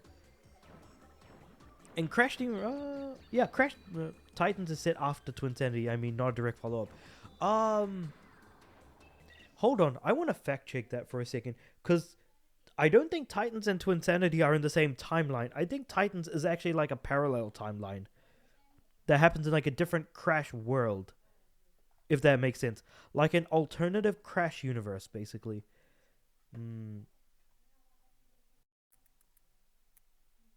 Crash of the Titans.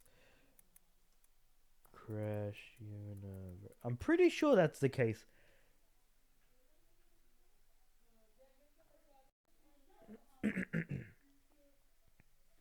I'm just looking up the Crash Bandicoot fan wiki here to get some info, but I'm pretty sure that like it's not later on in the future. I mean, yeah, Crunch is there, for example. Oh, and maybe CTR Nitro Fuel. Because then we're talking about different versions of Crash. Because we've got the Crash that we see here, the Crash that we see in Titans. Someone posted this. It's not clear whether Crash of the Titans and Mind Over Mutant also follow the original timeline. They may be their own separate, but the gameplay is very different. And I feel like the gameplay is the signifying factor as to whether or not they're of the same timeline. Because, yeah, I think it's because of the gameplay difference, but then we could argue the same thing about the driving games in that same sense, and then that's when my argument would fall apart completely. Ooh. That is going to be an interesting Crash theory, if I'm being completely honest. How viable is that as a theory, though?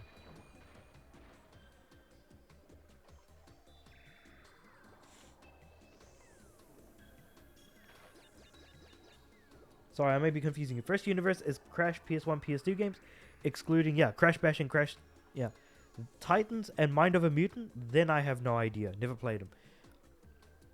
Well, if you don't want to play them, I will be more than happy to, because I want to stream those games. Though when it comes to, wait, how the heck am I going to get through these Nitro? I'll just blast through it. I can take the hit. Second Universe is PS4 stuff. Insane Trilogy. Crash 4, It's About Time. Don't think Nitro Fueled can be considered canon because there is too much going on. I do agree that there is too much going on with Nitro Fueled because technically it's trying to combine two games from Universe 1, being Nitro Kart and Crash Team Racing. Press X to drop a bomb. Huh, that's useful. I didn't know we could do that, huh? Alright, well, anyway. I think... Remember I told you before that I thought I played up to, like, level 13 or something? It turns out I only played the first 5 levels because I don't remember what I'm doing right now. I don't think I've actually played up to this point. So I think this is all basically brand new territory for me.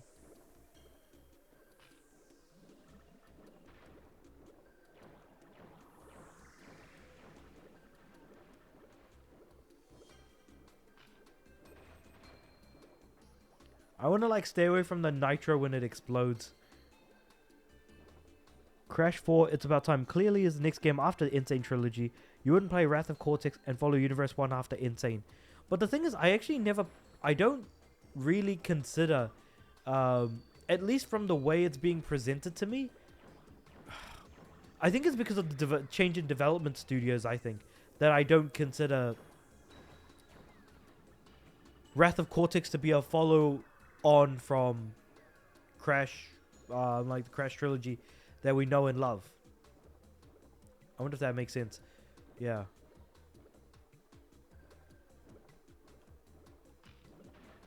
Yup.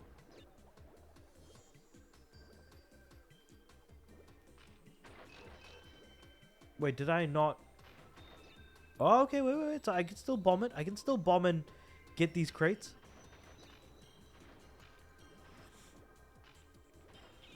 Nope, it's not going down anymore, damn it. What if I try to blow it up here? Nope. It is though, it's clear as day. After Warped, the universe has two options. Wrath or Crash 4.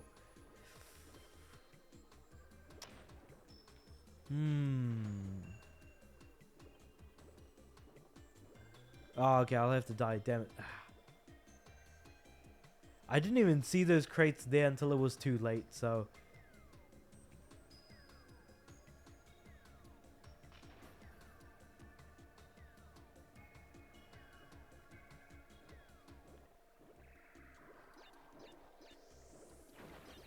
Oh, here we go, nitros. Boom. Cool. That got the job done. Alright, so.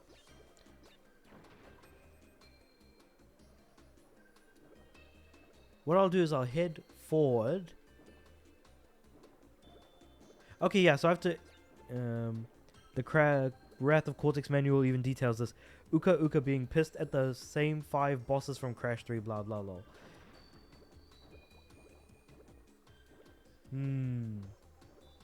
Yeah, that's fair. Wait a second. So then do I blow up that one? Then I blow up these two. Then I'm gonna make my way backwards.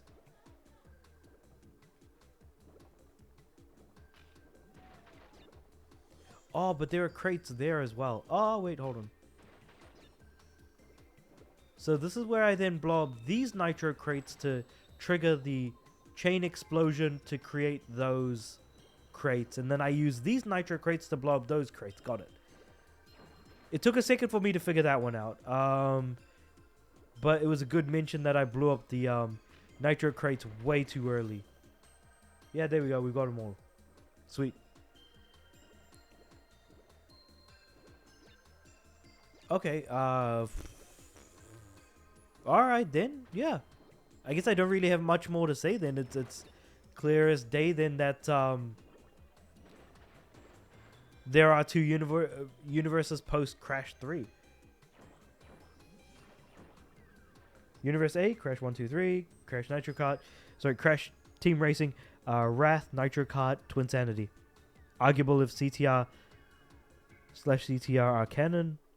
Universe B, Insane Trilogy, and Crash 4. Yeah, okay. I guess I don't really have any sort of arguments there. That to me makes sense. Talking about it now, at least, it almost certainly makes sense to me. Ah, crap. Right. Blow up, exclamation mark. Keep going left. Blow up other exclamation mark here. Blow up these two crates here. It can be argued if even there's a Universe C, the GBA games. Okay. There is minimal story when it comes to the Huge Adventure and Crash Bandicoot 2. Arguably, you could also say that they are also part of Universe A in that sense, because we do have Crunch in them. Crunch is a character that exists, but also keeping in mind that, hold on, in Nitro Kart, is Entrance in that game? Because then what also happens when Crash meets Spyro then? During Crash Fusion and Spyro Fusion. Like, that's another conversation altogether. I feel like you could... Ooh. You've really got me thinking here. As to, like, how this whole universe aspect would go. Isn't the GBA game set after Warped as well? Or can we pretend A Huge Adventure is a first game? We can pretend The Huge Adventure is a first game, because like I said, there is no story at all. The only story that comes in is during Crash 2 Entranced, which is the second game and a follow-up to A Huge Adventure. CNK does not derail Entrance character at all. Does not detail. We just assume he's in that game, Crash Nitro Kart. Okay. Not even in Nitro Fueled? Because you're more of an expert when it comes to Nitro Fueled. If he isn't, then he's the only unique character that appears in that game. But then hold on. Wait, hold on. Remind me again, is Spyro playable in the original Crash Nitro Kart? Like the PS2 version. Because he is playable in GBA. So then the question then becomes, if he appears in the GBA version as a playable character, is it possible that Crash Fusion and Spyro Fusion happened before Crash Nitro Kart? Because Crash and Spyro are fighting each other as the first boss fight in Crash Fusion or Spyro Fusion.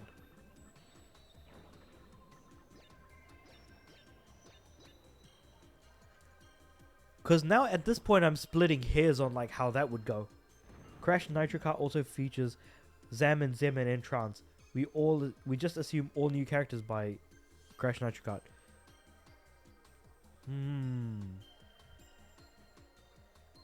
Interesting. Okay.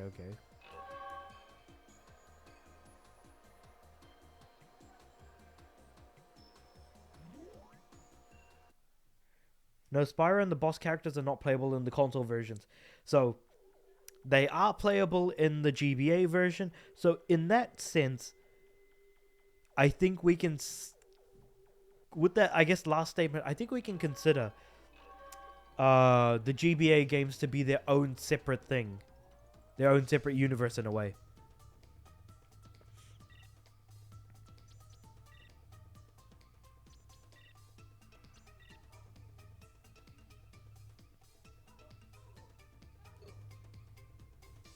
I think that's the safest way to put it. Because there's a lot going on with Crash Fusion, Spyro Fusion, that it makes it difficult to really discern.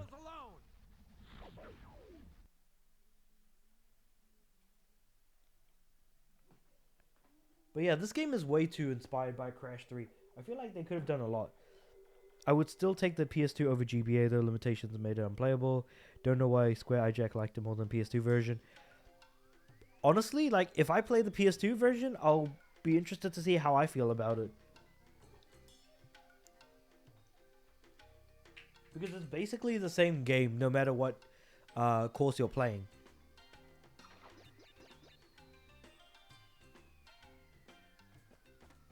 I'm just not a fan of, like, the swimming gameplay for swimming levels, so seashell shenanigans isn't the worst thing in the world. What? I just fell off.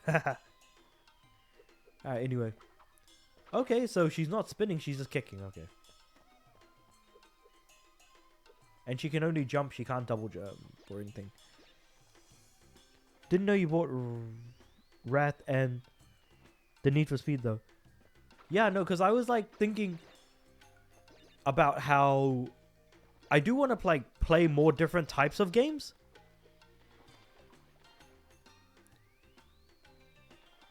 And not have it be, you know, tied to trophies and things like that. Okay. Most favorite, least favorite. So, I would say my most favorite so far would be Bamboozled. I really like Bamboozled, level 3. My least favorite level is level 1. Is the first level. Because I don't like the ice physics. I am really not a fan of ice physics at all.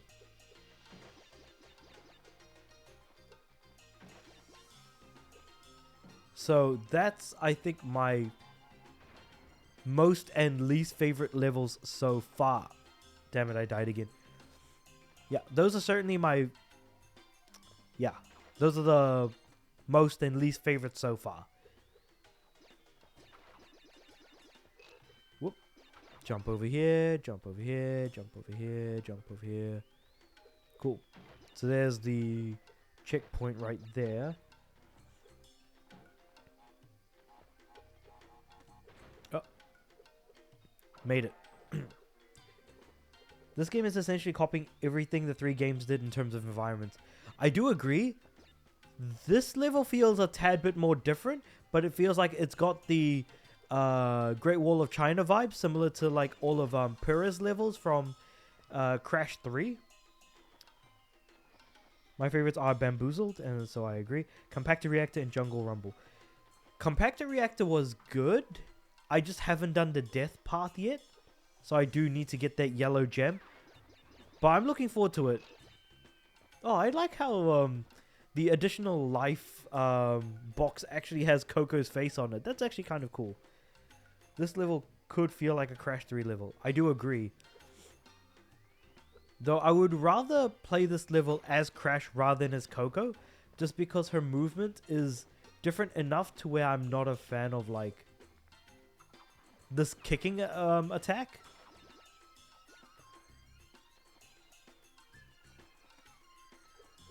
There we go.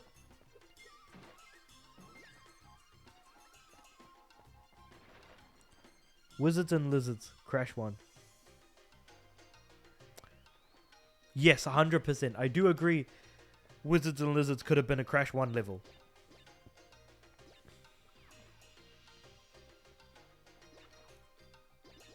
Okay, this is different. I like the shift in like not perception, but like the shift in camera.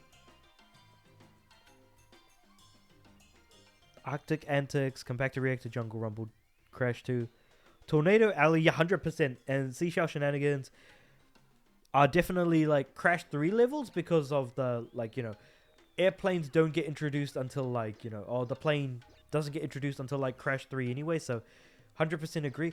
Tornado Alley is a very, very short level and I don't like that. So there's that as well. I think it's too simple and it feels like a non-level, but my hate for ice levels is so much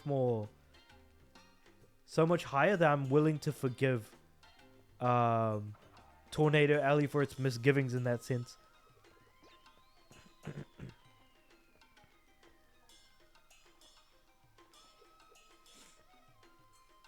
I'm not saying this done. Yeah, and the fact that it's copying isn't a bad thing. It's just it knows what's successful and it tries to use it.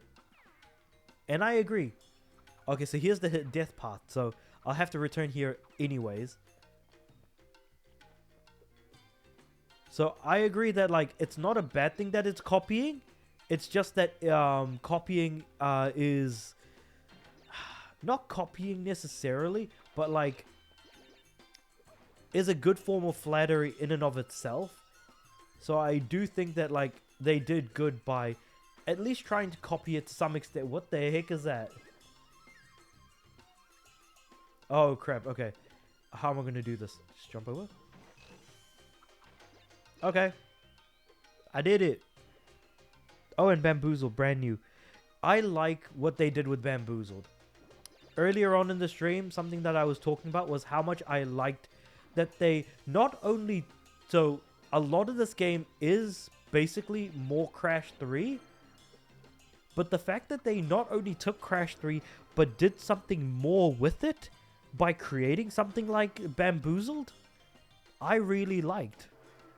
And that's kind of why I really like Bamboozled in that sense, is because they did something unique with it. That they did something different. So I'm very much a fan of, hey, if you want to try something new, give it a shot. If it works out, brilliant. If it doesn't, you can tweak things in a from a gameplay perspective. And that might be because I'm kind of forgiving in that sense. A lot of people usually would not be. So I do very much like what they did there. Oh, damn.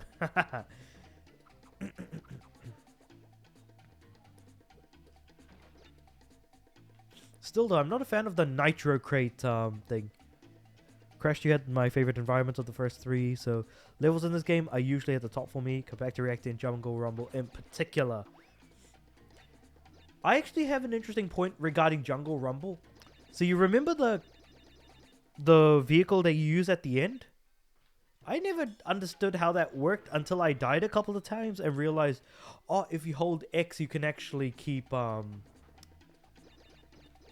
you can actually go faster. And I was like sitting there thinking to myself, what am I doing wrong here? Oh, that creates the Nitro Crates. Damn, okay. I'll just kill myself and then move on.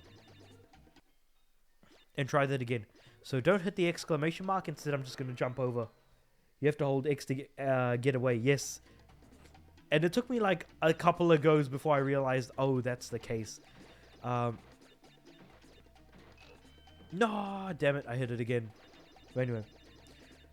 Yeah, that was annoying, but I suppose now that I think about it, it's not necessarily bad design to not explain something, because the original Crash trilogy did exactly that.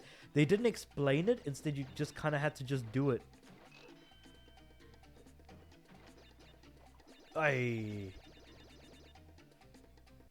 This level's really good, not favorite due to Coco's controls. I feel like if they just made Coco like Crash, I wouldn't have an issue at all. The same can be said about Tsunami later on. I'm looking forward to that level, because I know I watched actually I should rewatch it at some point. What's it called? Square Eye Jack's every level ranked. I need to rewatch that. Reason being is that I actually want to look at how I view these levels against how he does, because he did say good things about Tsunami, so I am actually curious to see like whether or not I'll like it as well.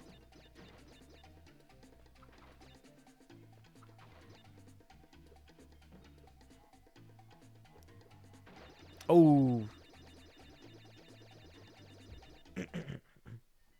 Yeah, I definitely what I'll probably want to do first is finish the game, play through the levels, and then go back to Square Eye Jack's review, because I am interested to see how different my opinion is compared to his, because I feel like we could have a difference of opinion, especially when he likes ice levels and I despise ice levels due to the inherent difference in ice physics and things like that. His original review is like really old, like I think 8 years ago now as of this point, something like that. Yeah, it's quite old.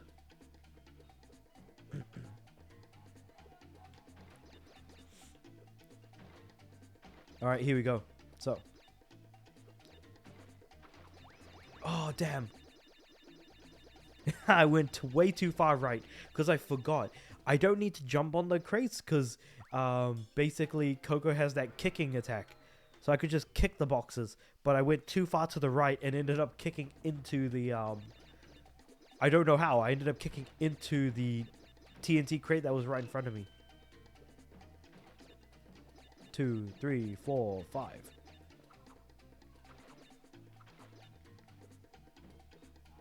All right. Cool, I managed to dodge the nitro crates, which is good. Is Coco able to use Crash's power-ups? I'm curious about that. Wah!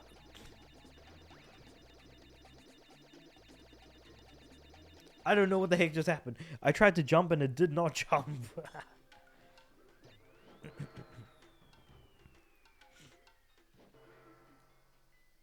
That was just poor controls on my part. But yeah, once I've gotten used to it, I think running the level faster isn't going to be that much of an issue. Oh, cool. Did not touch the nitro crate, so that's a win for me. Damn. My top 5 levels when they appear are Compactor Reactor, H2 Ono, Weathering Height, Crash and Burn, Cortex, Vortex. So far, of all of these, I've only seen Compactor Reactor so far.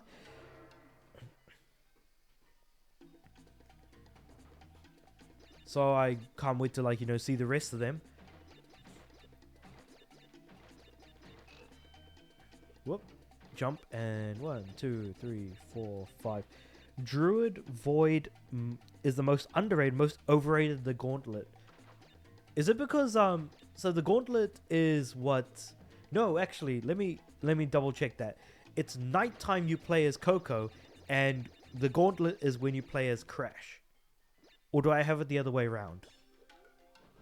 The Gauntlet, and then, yeah, night time. Yeah. Something like that.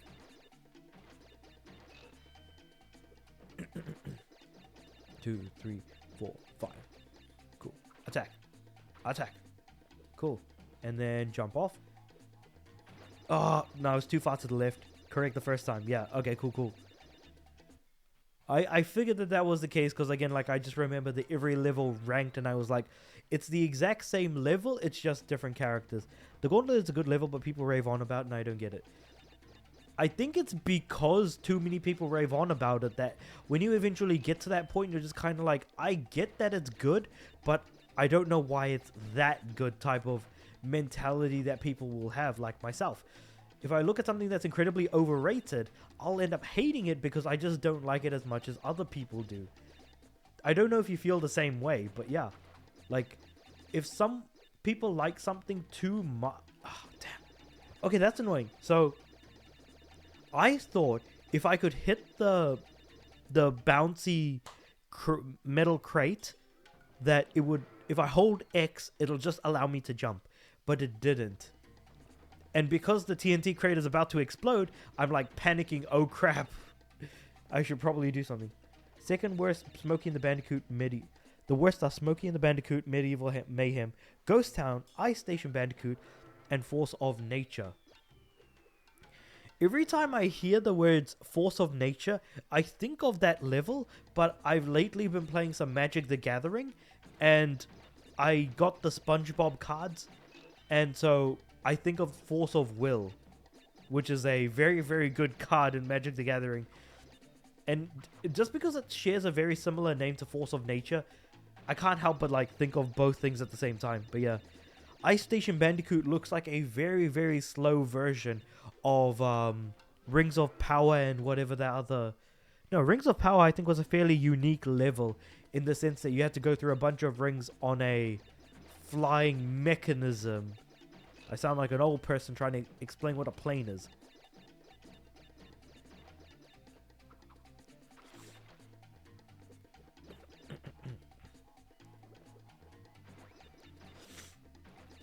Force of Nature is my #1 worst Crash level of all time. Absolute garbage, poorly made, gives me vertigo and literal headache. And the thing is that games aren't supposed to give you vertigo and an actual headache. Cool. By taking my time, I actually made it to the top now. Cool.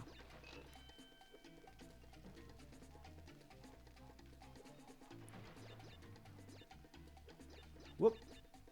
Whoop. Made it. I just saw only that little bit of Force of Nature from... What's his face? Square Eye Jack's... Like when he was talking about it, it is every level ranked. So I'm interested in seeing what my thoughts are going to be when I'm going to be playing it. I'm not kidding, you're going towards the screen and it's making me see... One thing I've noticed with... It's funny you mentioned that like you're going towards the screen and it makes... Like, it feels like things are moving closer. There's some slight blurriness in this game. Maybe I'm imagining things, but is it just me, or when you're moving towards the screen, things that are slightly at the back, they kind of go out of focus a little and seem a bit blurry? Am I insane in thinking that?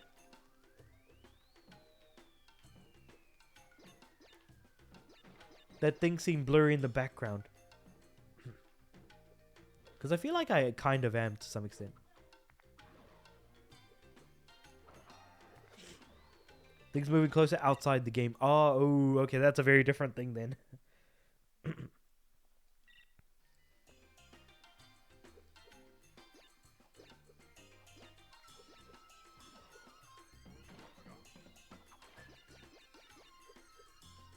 Also, I don't know if you've noticed... stuff off your vision temporarily? Ooh, that's rough. Nah, man. Okay, that's not good. That is definitely not a good thing. Ugh, yikes.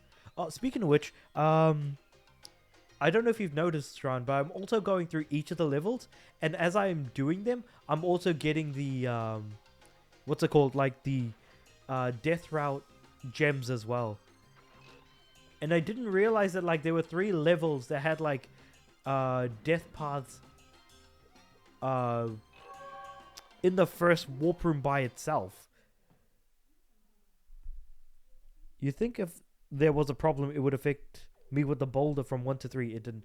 No, I think it's just poor design.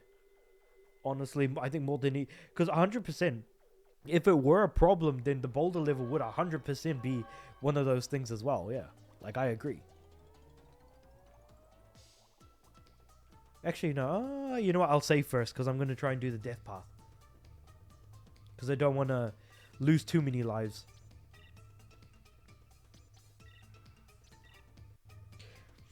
Also, how does the stream look? Like, I know that this, it's capturing in like, yeah, some death paths, lol.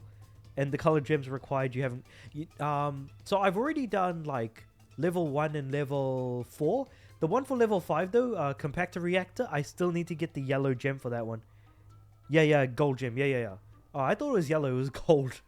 But yeah, so I'm gonna try for this one. Unless, do I need a different color gem for this one? Or is it just, I just need to reach that point without dying?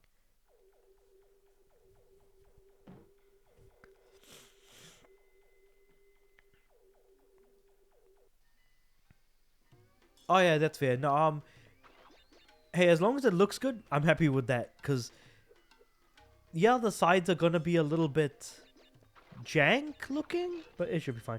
No, you win the gold gem from another level. Oh, no, I'm talking about the one for this level. What level am I doing again? I don't even know what this level is called. But basically, this level that I'm playing right now. Can't remember where you win it, though.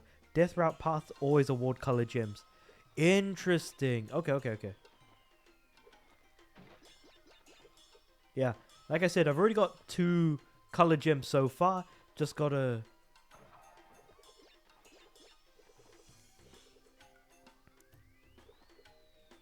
keep going, I guess.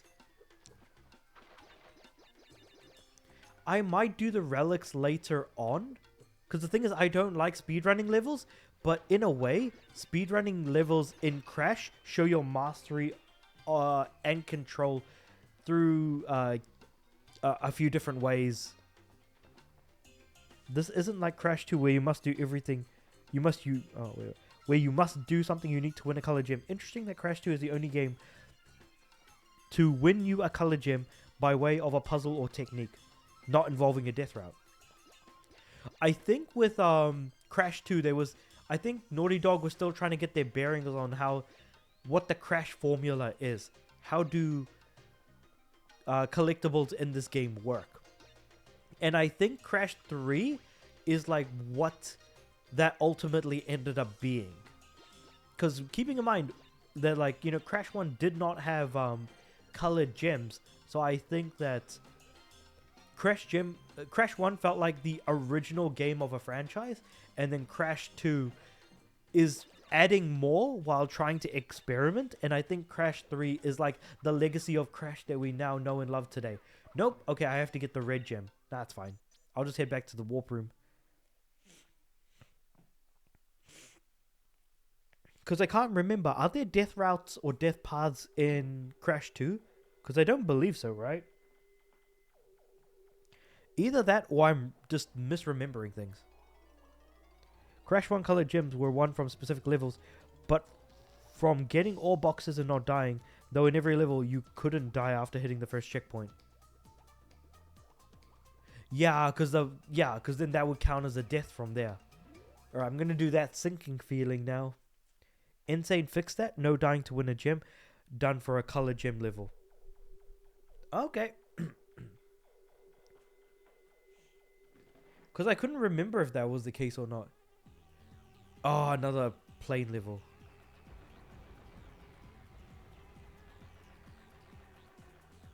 Wait, what the heck? What is up with the controls?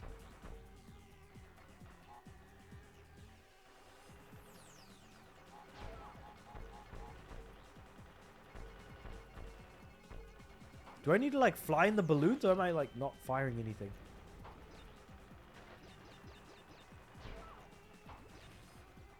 I'm just like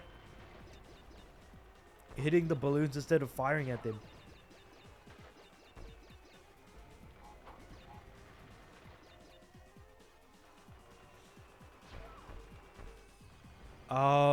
I don't know what I'm doing, so I'm just gonna keep trying to do whatever. Crash 2, there were death routes, but what is funny is that none of them gave you a color gem except B having, which is a total puzzler secret. Huh. Well, the more you know.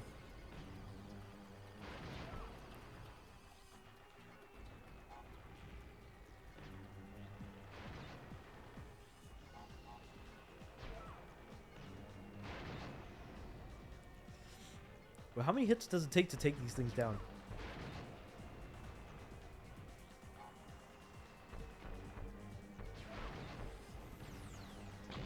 Okay, so 3 hits to take down one of those things. One of these boats.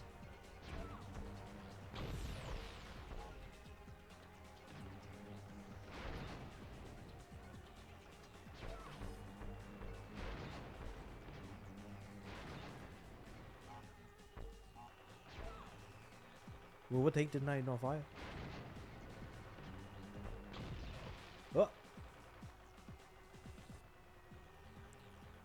Need to go forward a bit, then turn left. Oh. I got an extra life. I'm happy with that.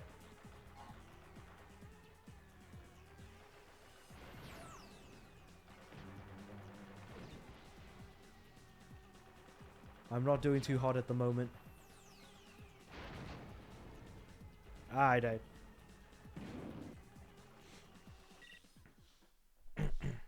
This level requires you to shoot all the ships in Cloud9's defend the Puffy Palace, lock onto a target, then shoot. Okay. That's basically what I ended up having to do. But the thing is that I had already destroyed the majority of the crates, so I couldn't heal myself from the damage.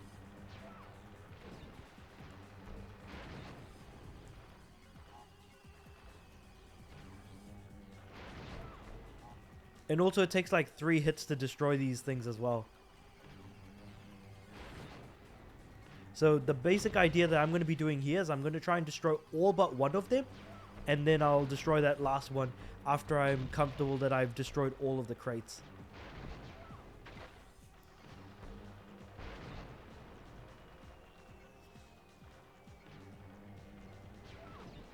Whoa, what the heck? Why'd I aim at that one?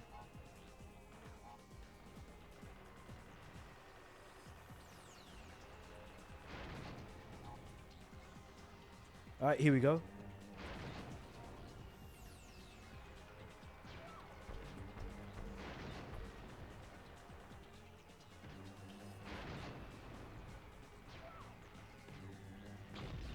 Three, 4.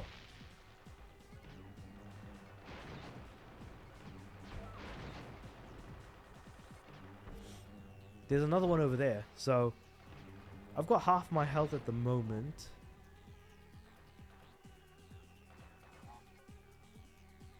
So death routes were introduced in Crash 2, only awarding a standard gem. Crash 3 made so you can only get colored gems.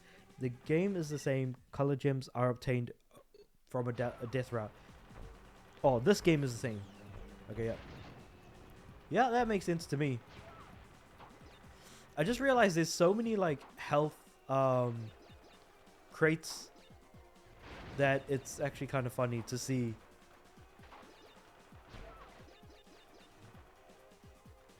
Alright, cool. So this level is a lot easier than I thought I was giving it credit for initially. But yeah. I think we should be fine from here. Ooh, there's a volcano in the middle. Sweet. Hold on, let me just grab these 2 crates here. I think I've gotten all but one. This level is really not that good. Song is awesome though. Oh, I got the gem. Alright, where's the last boat thing that I need to sink? There it is. Nope, not that one.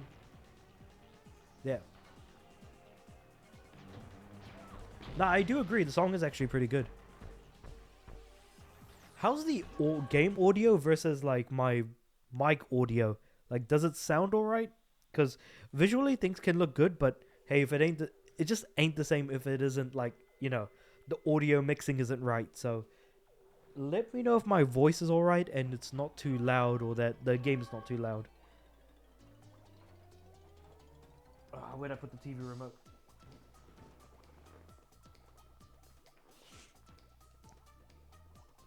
In every Crash game, colored gem paths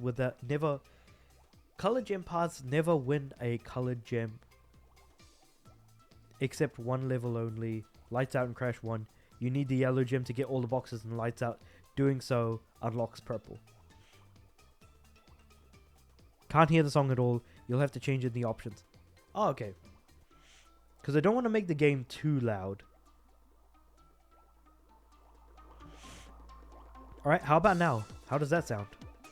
By default, the music is lower than the sound effects. I suppose the sound effects being lower makes sense to begin with, because they can get kind of disruptive.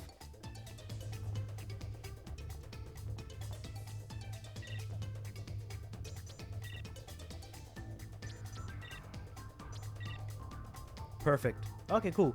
So as long as you can hear me, you can hear the game. That's good. Because when I'm like streaming or I'm recording something, like I won't even know how things sound.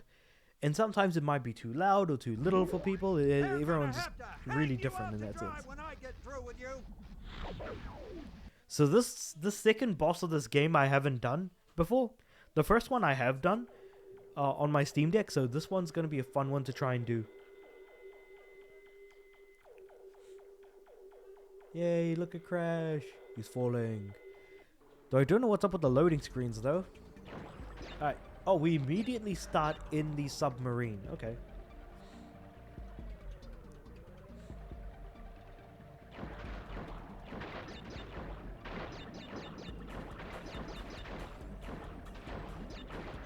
Alright, so I'm just kind of firing at will in the hopes that if something comes up, I would have destroyed it. I just can't get over the fact that Crash 2 is the only game where death routes never award a color gem, and color gems are won from beating the level in a certain way. Like I said, I reckon it's more just experimentation. It's gotta be, right? Second favorite in the game, okay. Oh yeah.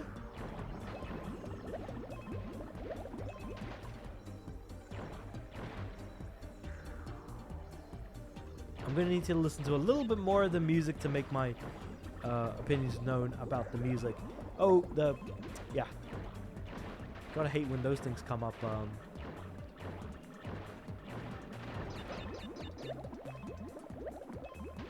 I might actually, you know what would be fun? Is if I did like a tier list of all of the levels. Like after I beat the game, I tier list all the Crash Wrath of Cortex levels. That'll be a fun one. That'll be a fun video to make.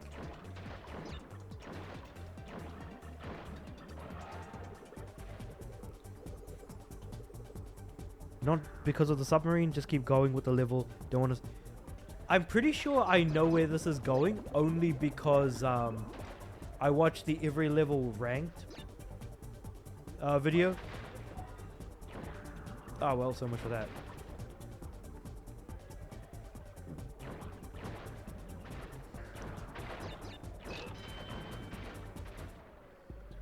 I've always got to be tepid when I'm in this. Like, I just gotta take my time. Just gotta enjoy the ride in the submarine.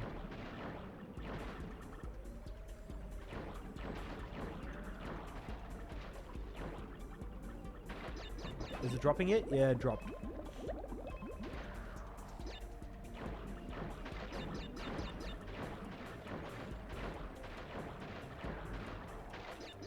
Not much further to go. Cool. Alright, so the next part of the level, let's go. Because it's similar to like Compactor Reactor, where you start off in a very particular way, but then it turns into a more regular level after that. The last level in every warp room is my favorite, in that warp room except secret.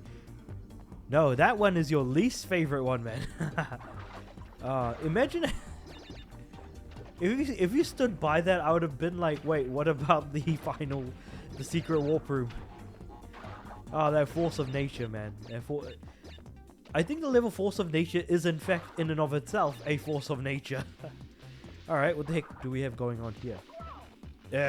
Okay, cool. Avoid the electricity, got it. Probably should have figured that one out already.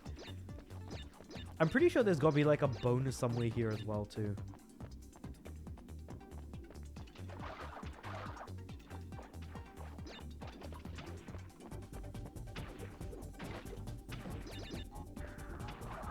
Alright, here we go. Walking down the path and boom. Boom. Got it. Boop. Yeah, the machine room levels I call them. The last level in every warp room.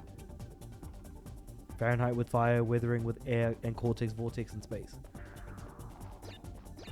Yeah, no, that's fair. Machine room levels. Okay, that's a good way of putting them.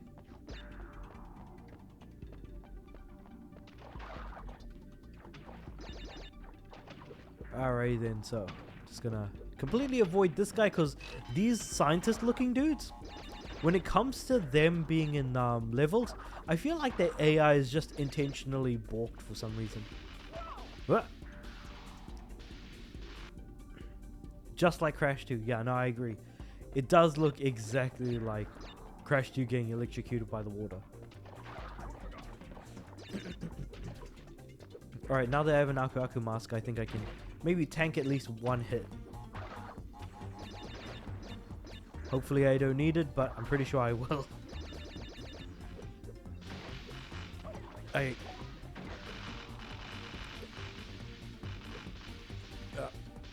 Well, hold on.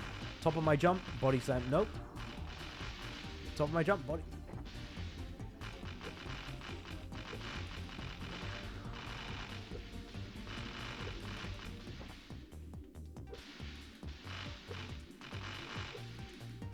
Ah. Yeah, I don't think that's gonna work.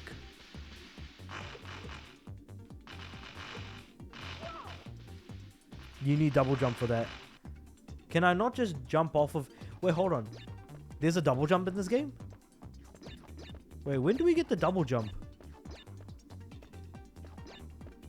One by beating the second boss. Damn it. That means I will have to replay this level. I suppose that's not the worst thing in the world.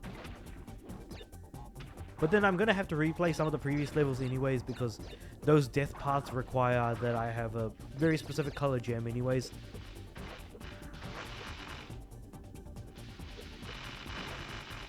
So I'm not going to get my...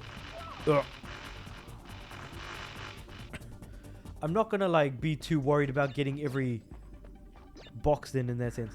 Power-ups are exactly like Crash 1. Like Crash 3. But the thing is, they had this goddamn tiptoeing thing. This tiptoe power-up is the one thing that really... It's very different from anything we got in Crash 3, let's put it that way.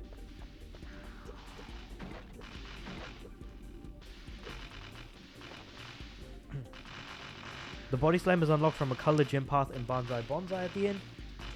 Okay. Wait, there's a power-up unlocked from a death path?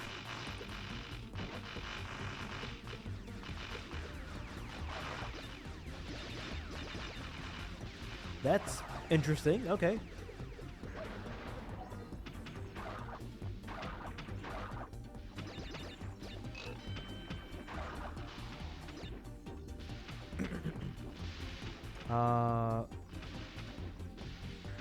Hold up. The electricity.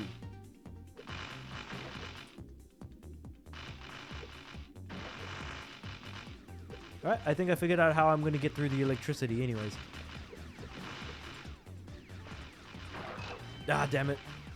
I should just blew it up. This tunnel area is Crash 2 and the scientists.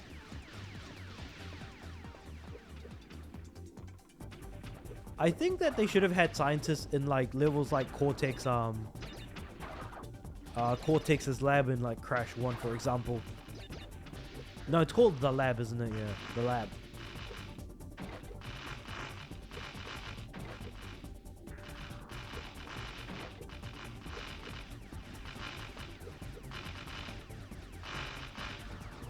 Oh. I aimed my jump the wrong way.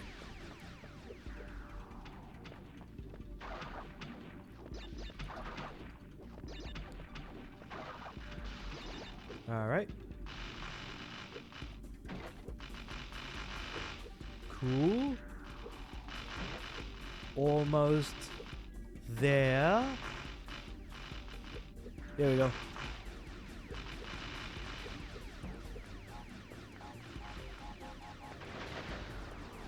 Yeah, it blew it all up. Cool. I wanted to double check and make sure that that other one didn't turn to metal.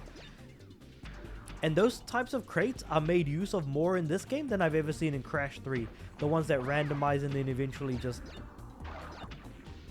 Ooh, close, close. That turn to metal. Like, I really have not seen much of that in Crash 3 as a whole. So seeing that used a lot more, I do appreciate. Alright, we're almost there.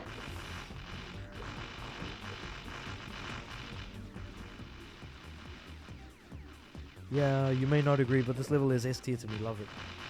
Ah. I'm just seeing where this is going.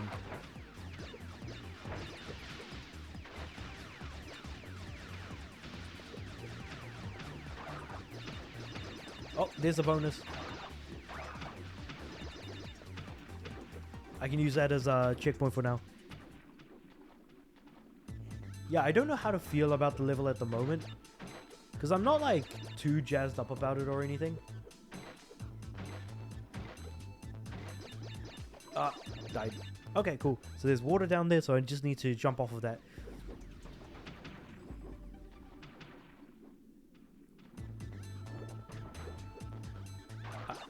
Oh, okay. I like the music for the bonus, though. Is it just me, or does the music come in stark contrast?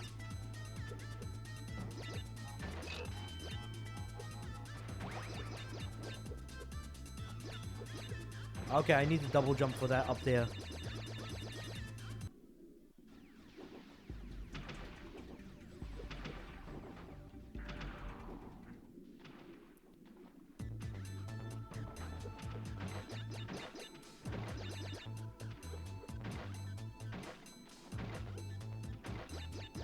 Whoops. I have brain farts so often when it comes to the platforming that I'm just like, why would I make that mistake of all things? Not moving right, for example. I do still have my copy of Family Guy, the video game.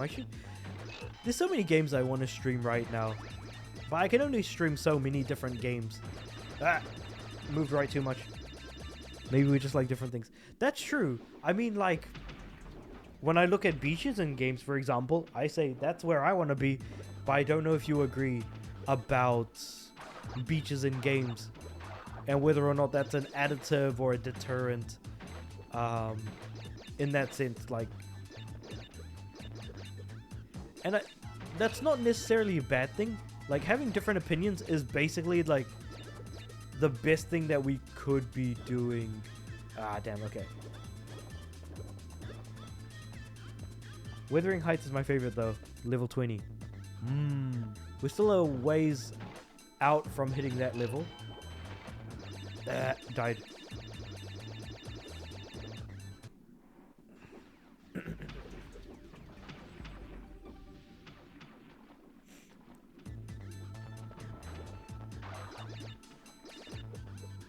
What? How did I not actually hit that? Instead, I touched the nitro crate on its side and it exploded. It does make me wonder, though, how can a crate exist touching a nitro crate? So we see like 3 nitro crates together, right? And we have 3 normal wooden crates on top of the nitro. How is it possible that those wooden crates are not setting off the nitro? But any living being touching a nitro will cause it to explode, including enemies, for example. So how can a wooden crate exist on a nitro crate and not cause it to explode? I just thought that that was like an interesting question to pose, to ponder, if you will. And I just exploded myself.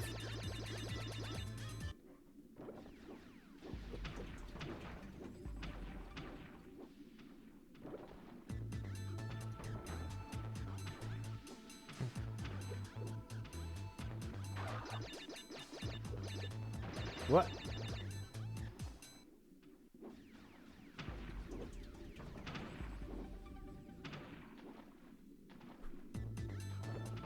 All right, here we go.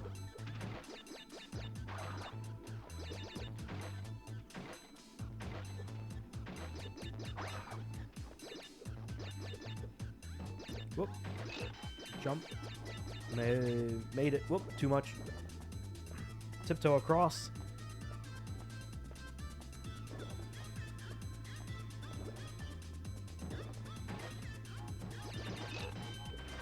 Cool. Slam.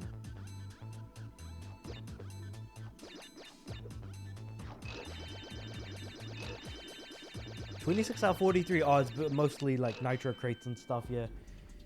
That makes sense. The only crates I didn't manage to get were the ones that were double jumpy crates.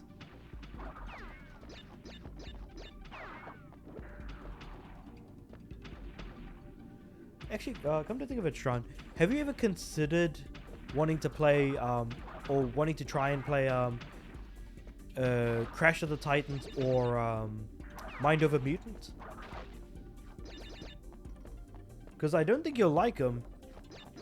Like, I think you will not like those games, but I wonder if you've ever thought of just wanting to just try them out.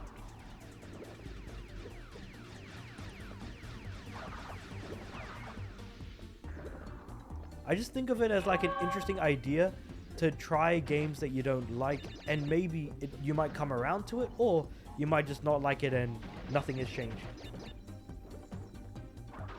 I'm pretty sure they must be like, because they're available on PS2. Like, I think eBay might be the easiest way to go, right? Not not eBay. Trade Me. Trade Me might be the easiest way to go, I think.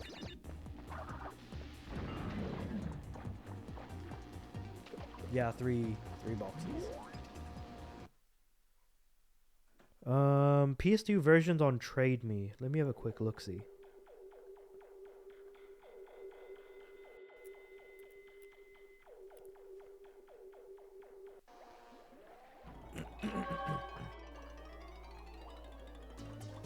I'm just gonna save real quick before the boss fight. Here we go.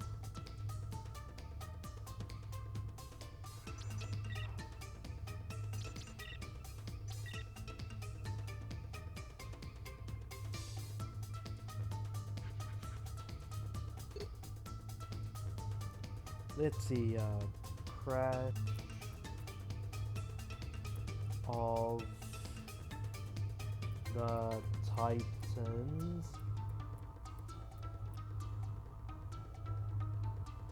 Oh, it's going for 30. No, that's a PSP version for 30 bucks. PS2 version is going for 50 bucks, it looks like. Yeah, 50 bucks. Crash of the Titans. I guess that, yeah, it's a bit high. But the PSP version is going for like 30 bucks for some reason. That's interesting.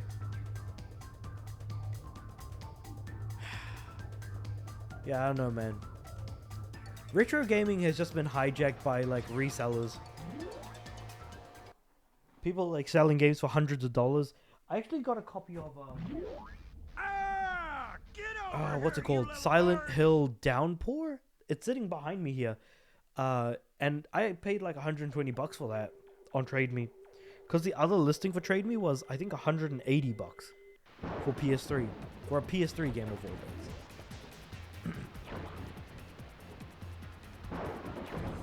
This feels like the Entropy boss fight. Whoop.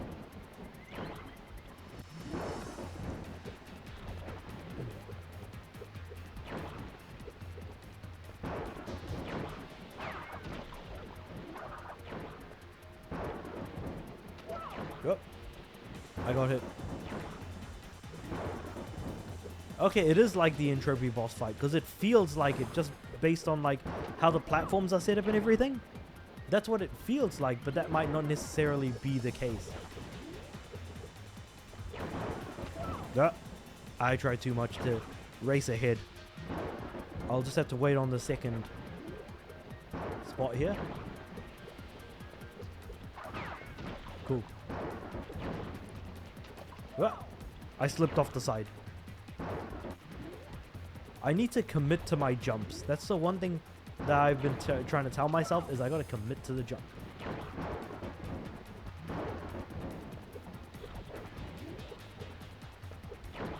Oh. Should have waited. Should have waited.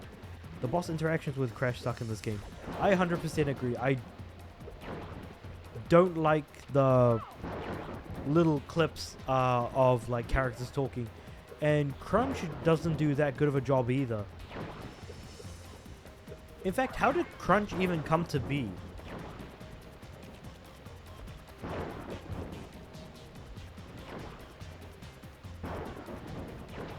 What? I don't know, I was being tepid there. I was like waiting, thinking to myself, well, how am I going to jump? How am I going to move? That sort of thing. That's just me thinking way too hard. What? Oh, I should have jumped and then waited for the thing to go over me. Okay, so second platform, wait for the thing, jump, and then attack. First platform, second platform. Oh. Maybe I should have waited a second. Hold on. Let's try this again. Second platform. Boom. Attack. First platform. Wait for the attack. Second platform. Third. Oh. See, if I wait for the second platform for too long, I could see myself getting... Can I drown? I'm pretty sure I can.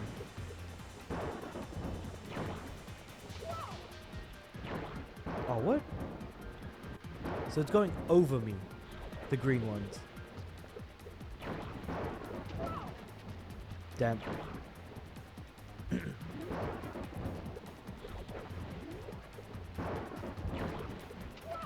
What? I thought I jumped over it.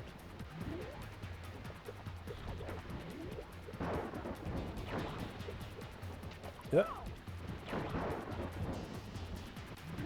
Okay, so I can drown.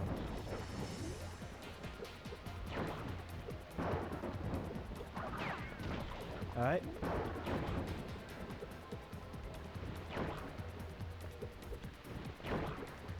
Got him. Alright. So what's the pattern here? Is it the same? Okay.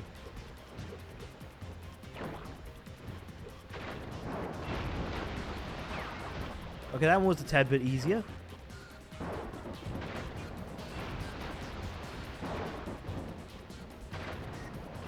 Gotcha. What? He can hit me from there? Oh, don't worry. I will be playing both of these games. You know I've got him, man.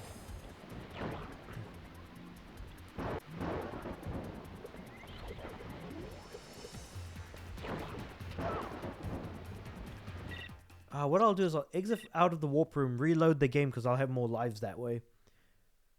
Because I've already lost like almost half of my lives from just trying to do this one boss.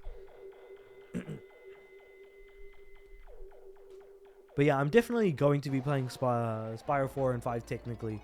I figured I would just start off with something like this.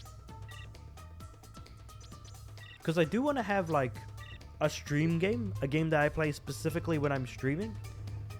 And that's basically the idea behind me playing this game here.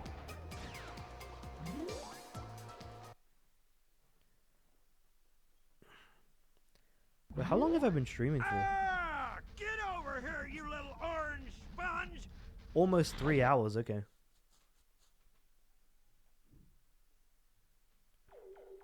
Loading. The loading though, that's crazy how there's like loading screens in between levels and stuff.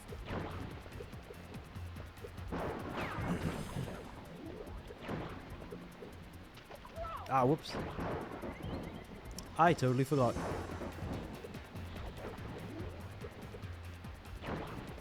I had a rhythm to everything and then I just forgot the rhythm. So jump onto the first, wait for the thing, wait for the green cloud, and then jump. Jump over the third attack. Cool. Ah, how did I get hit? Ah, whatever.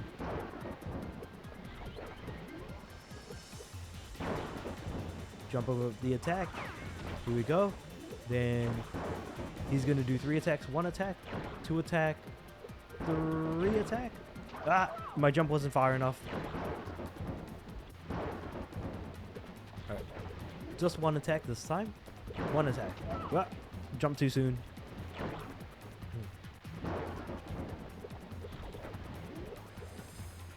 One attack. What? Alright, let's try that again. 1 attack. Oh, I jumped too soon. Like, I could feel like I jumped too soon.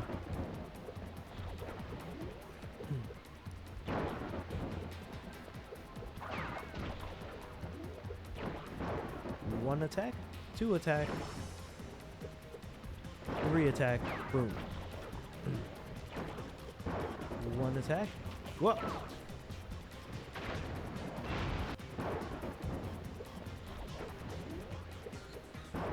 One attack. Ooh. I thought I jumped too soon there.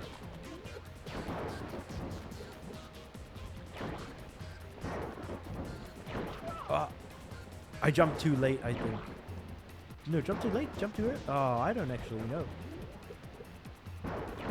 Not too early, that one.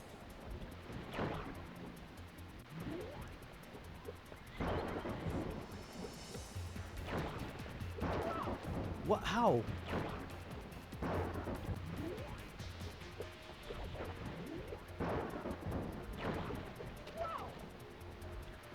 How did that hit me? I feel like I was at the top of my jump there. Or close to.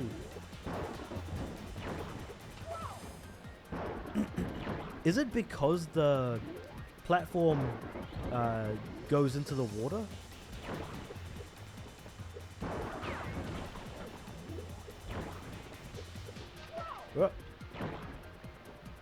I feel like I've just psyched myself out of my own rhythm here.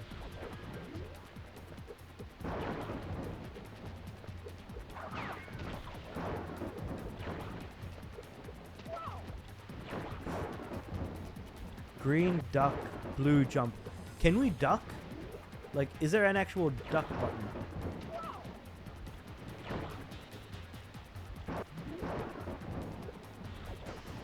Oh, there is a duck.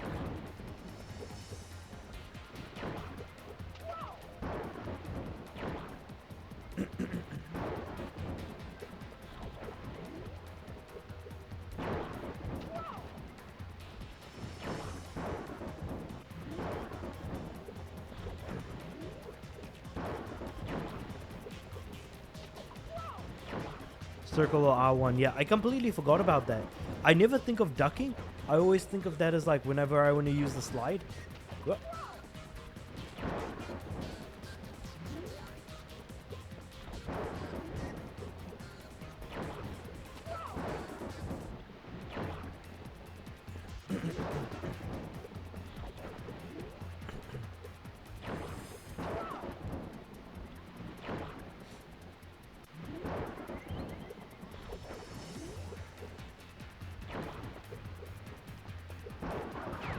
Alright.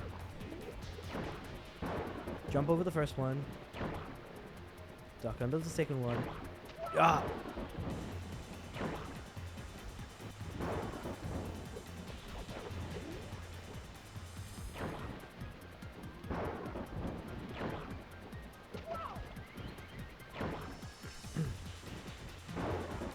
I think in my mind, I actually am looking at the platforms completely wrong.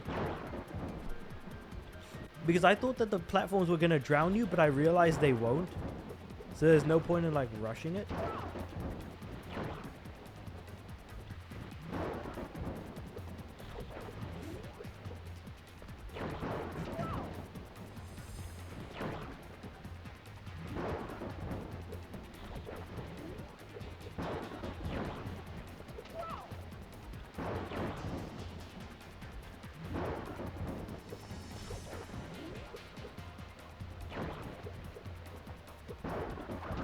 Oh, my lift stick. Oh, what the heck happened there? For some reason, it felt like my lift stick malfunctioned for a second. I was like, what?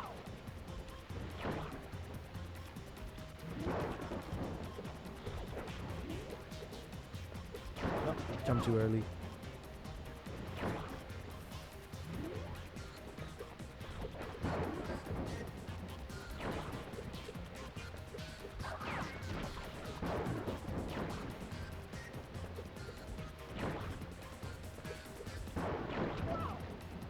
They do fall, but not as fast as you would think. I feel it feels fast because you're focusing on the attacks that are coming at you.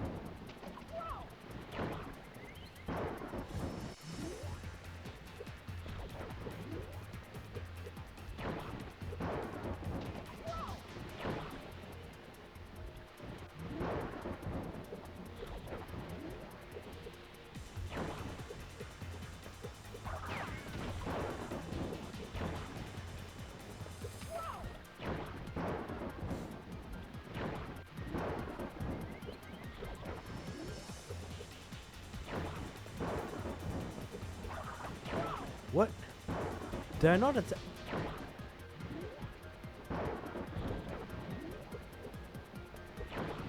Oh. Well, yeah, that was not gonna work.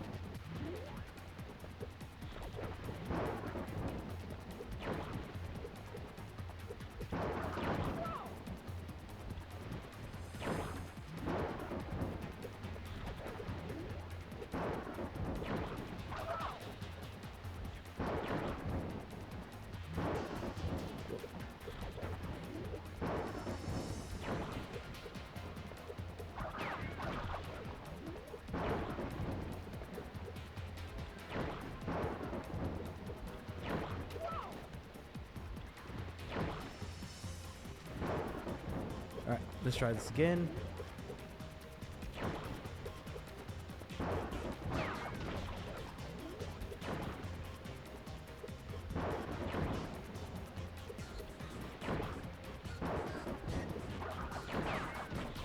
Got him, okay.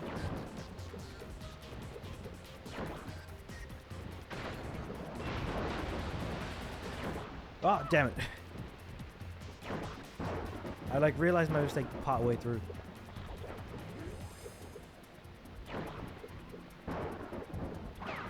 Alright, here we go. Flat attack. Top attack.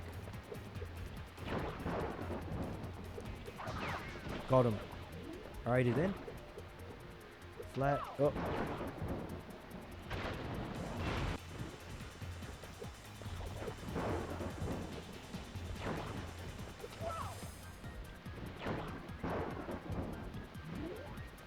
Maybe I just have really poor depth perception. Because I've never... I think with this game, I've always liked it when it's been more sort of side-scrollery, rather than moving forwards and backwards a lot.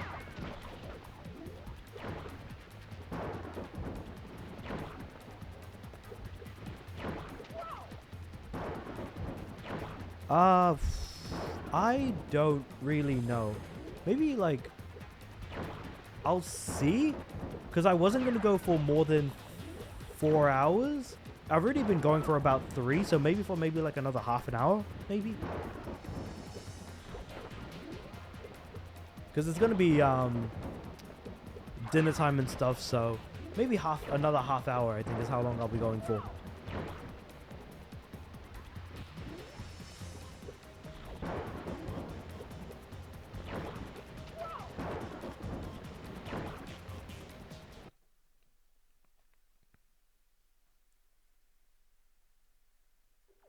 Giving up? Ha! At last the world is ours. Yeah, I'll probably just be going for another half hour at most. But I gotta reload my, not reload, what was I saying?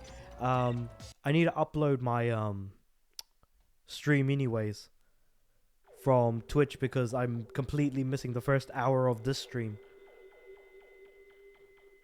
Completely missing? Yeah, completely missing the first hour. Because I forgot to hit the go live button.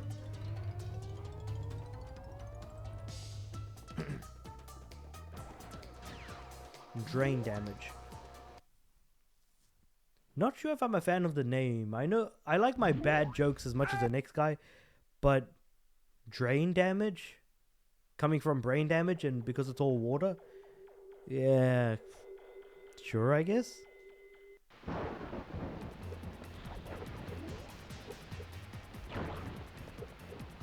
Yeah.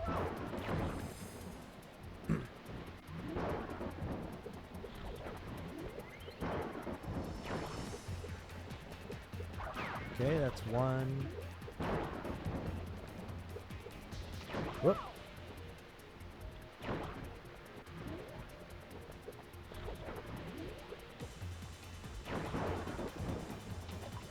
Nah, I jumped way too early because like I need to be close to the edge of the platform to hit the next one.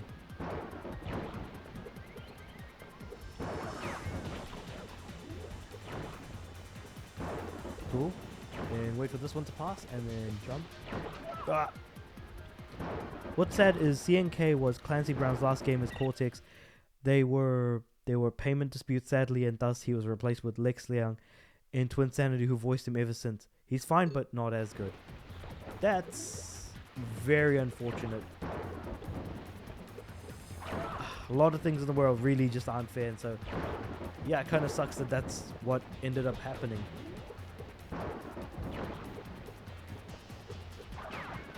I feel like this sort of stuff happens a lot more than we realize, but that's only because it's never like reported on or talked about in the public sphere.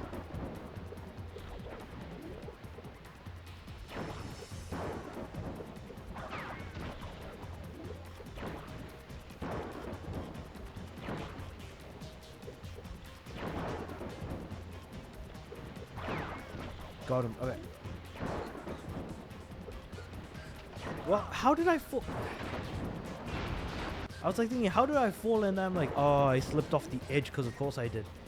These platforms are very deliberately designed to be that you need to land in the middle of them, otherwise you will slide off. So I don't know if I appreciate the deliberate design or just despise it, because it would have been nice if the edges weren't like kind of slightly sawed off in that sense.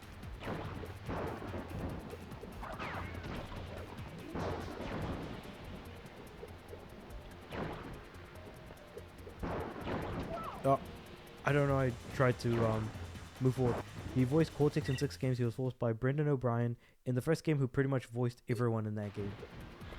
Well, he voiced everyone in that game? Oh.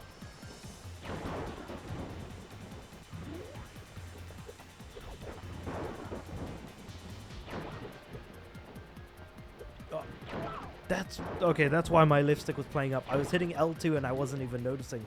So as a result, I was like tiptoeing a little bit, and I was like, oh, that's why I was completely getting psyched out of my movement.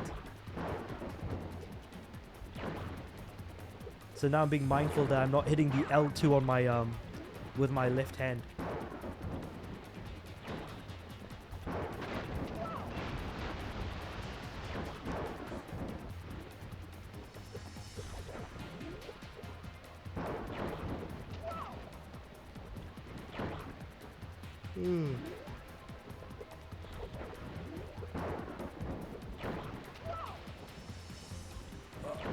It's been a long day. Though I suppose that's probably for the better.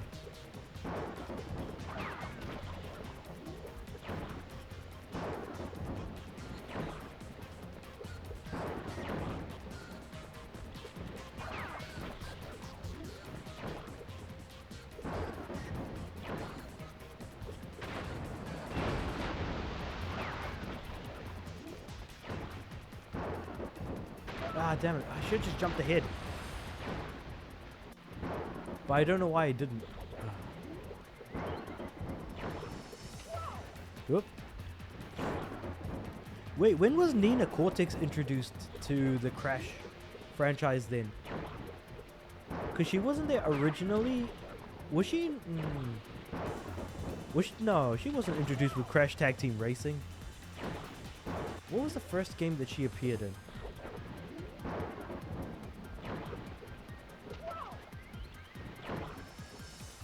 Huh.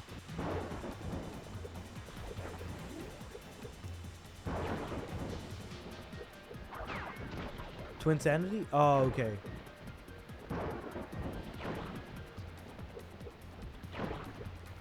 What? So, okay, so she first appears in Twin... Okay, that makes a bit of sense there. So, interesting. Oh, well. Because, like, for me, a character like Crunch just doesn't make any sense. But maybe I'm just imagining things, because, like, he is a good guy in most games that he appears in, except for, like, say, in Crash Bandicoot 2, Entranced, and, of course, this game here. Maybe I should have actually sat down and watched the cutscenes to actually understand why he wants to go after Crash.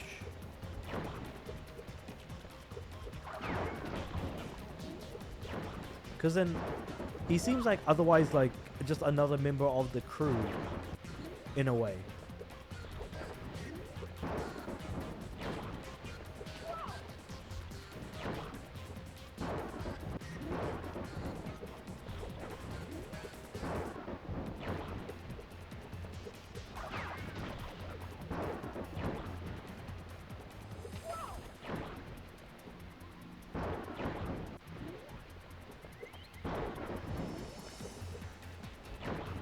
Also, when you come close to losing all your lives in like the original Crash trilogy, you'd at least be able to tank a hit or two with an Aku Aku mask.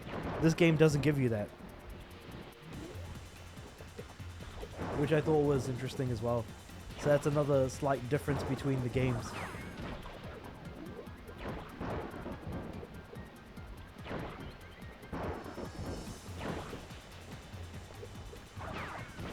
And then jump again.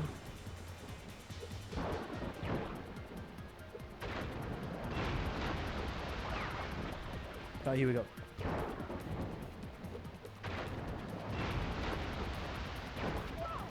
Wait, what? Oh, I didn't... Oh, I should have crouched. Because the thing is, me standing hasn't really been that much of an issue till that point.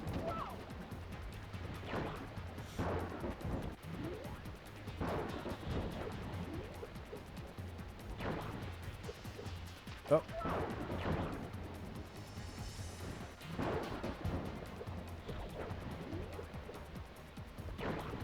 Yeah.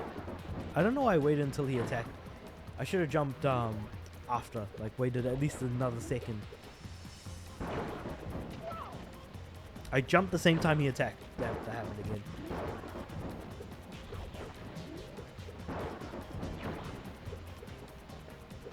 There we go.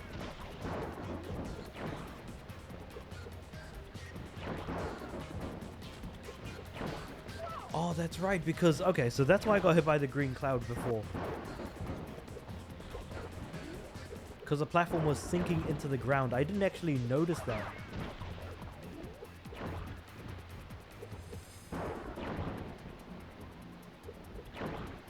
Yep.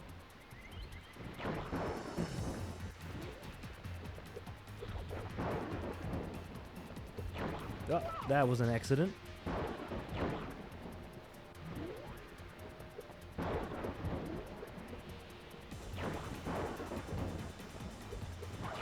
I'm really not thinking all that much as I'm playing. Maybe I have been streaming for a bit too long. Oop.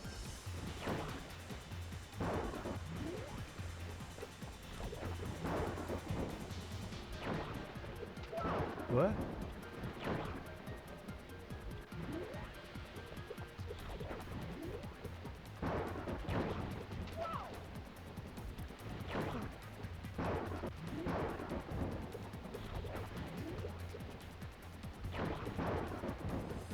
Cool. Got it.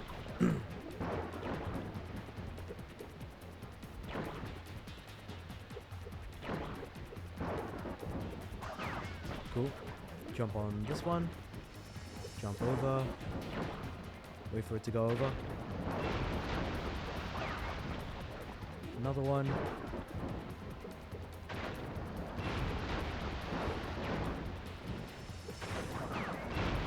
There we go, got him. Sweet. Finally got the double jump, and it only took me forever to beat him too.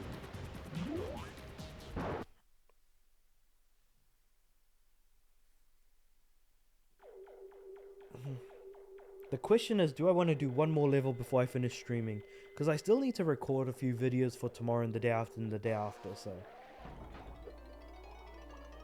Yeah, what I'll probably do is I'll just, end the stream here. I'll save the game, end the stream. You are making a mockery of me in front of my minions. Not only Yeah, I'll just ignore Cortex for a moment. Yeah, I think, yeah, well, I mean, we're decent chunk of the way through. First 10 levels done and 2 bosses beat. So, yeah, I'll just end the stream there. And then I'll continue on next week, basically. Is what I'm thinking of doing. So, yeah, I'm just not going to touch the game. And we'll just continue next week onwards. So, yeah. That was fun. Because I've actually now passed the point that I had actually reached before. Which was, what? Just the first 5 levels? So yeah. This was a good time. And yeah, I'm going to be ending the stream there. And yeah. We'll see you next week, I guess.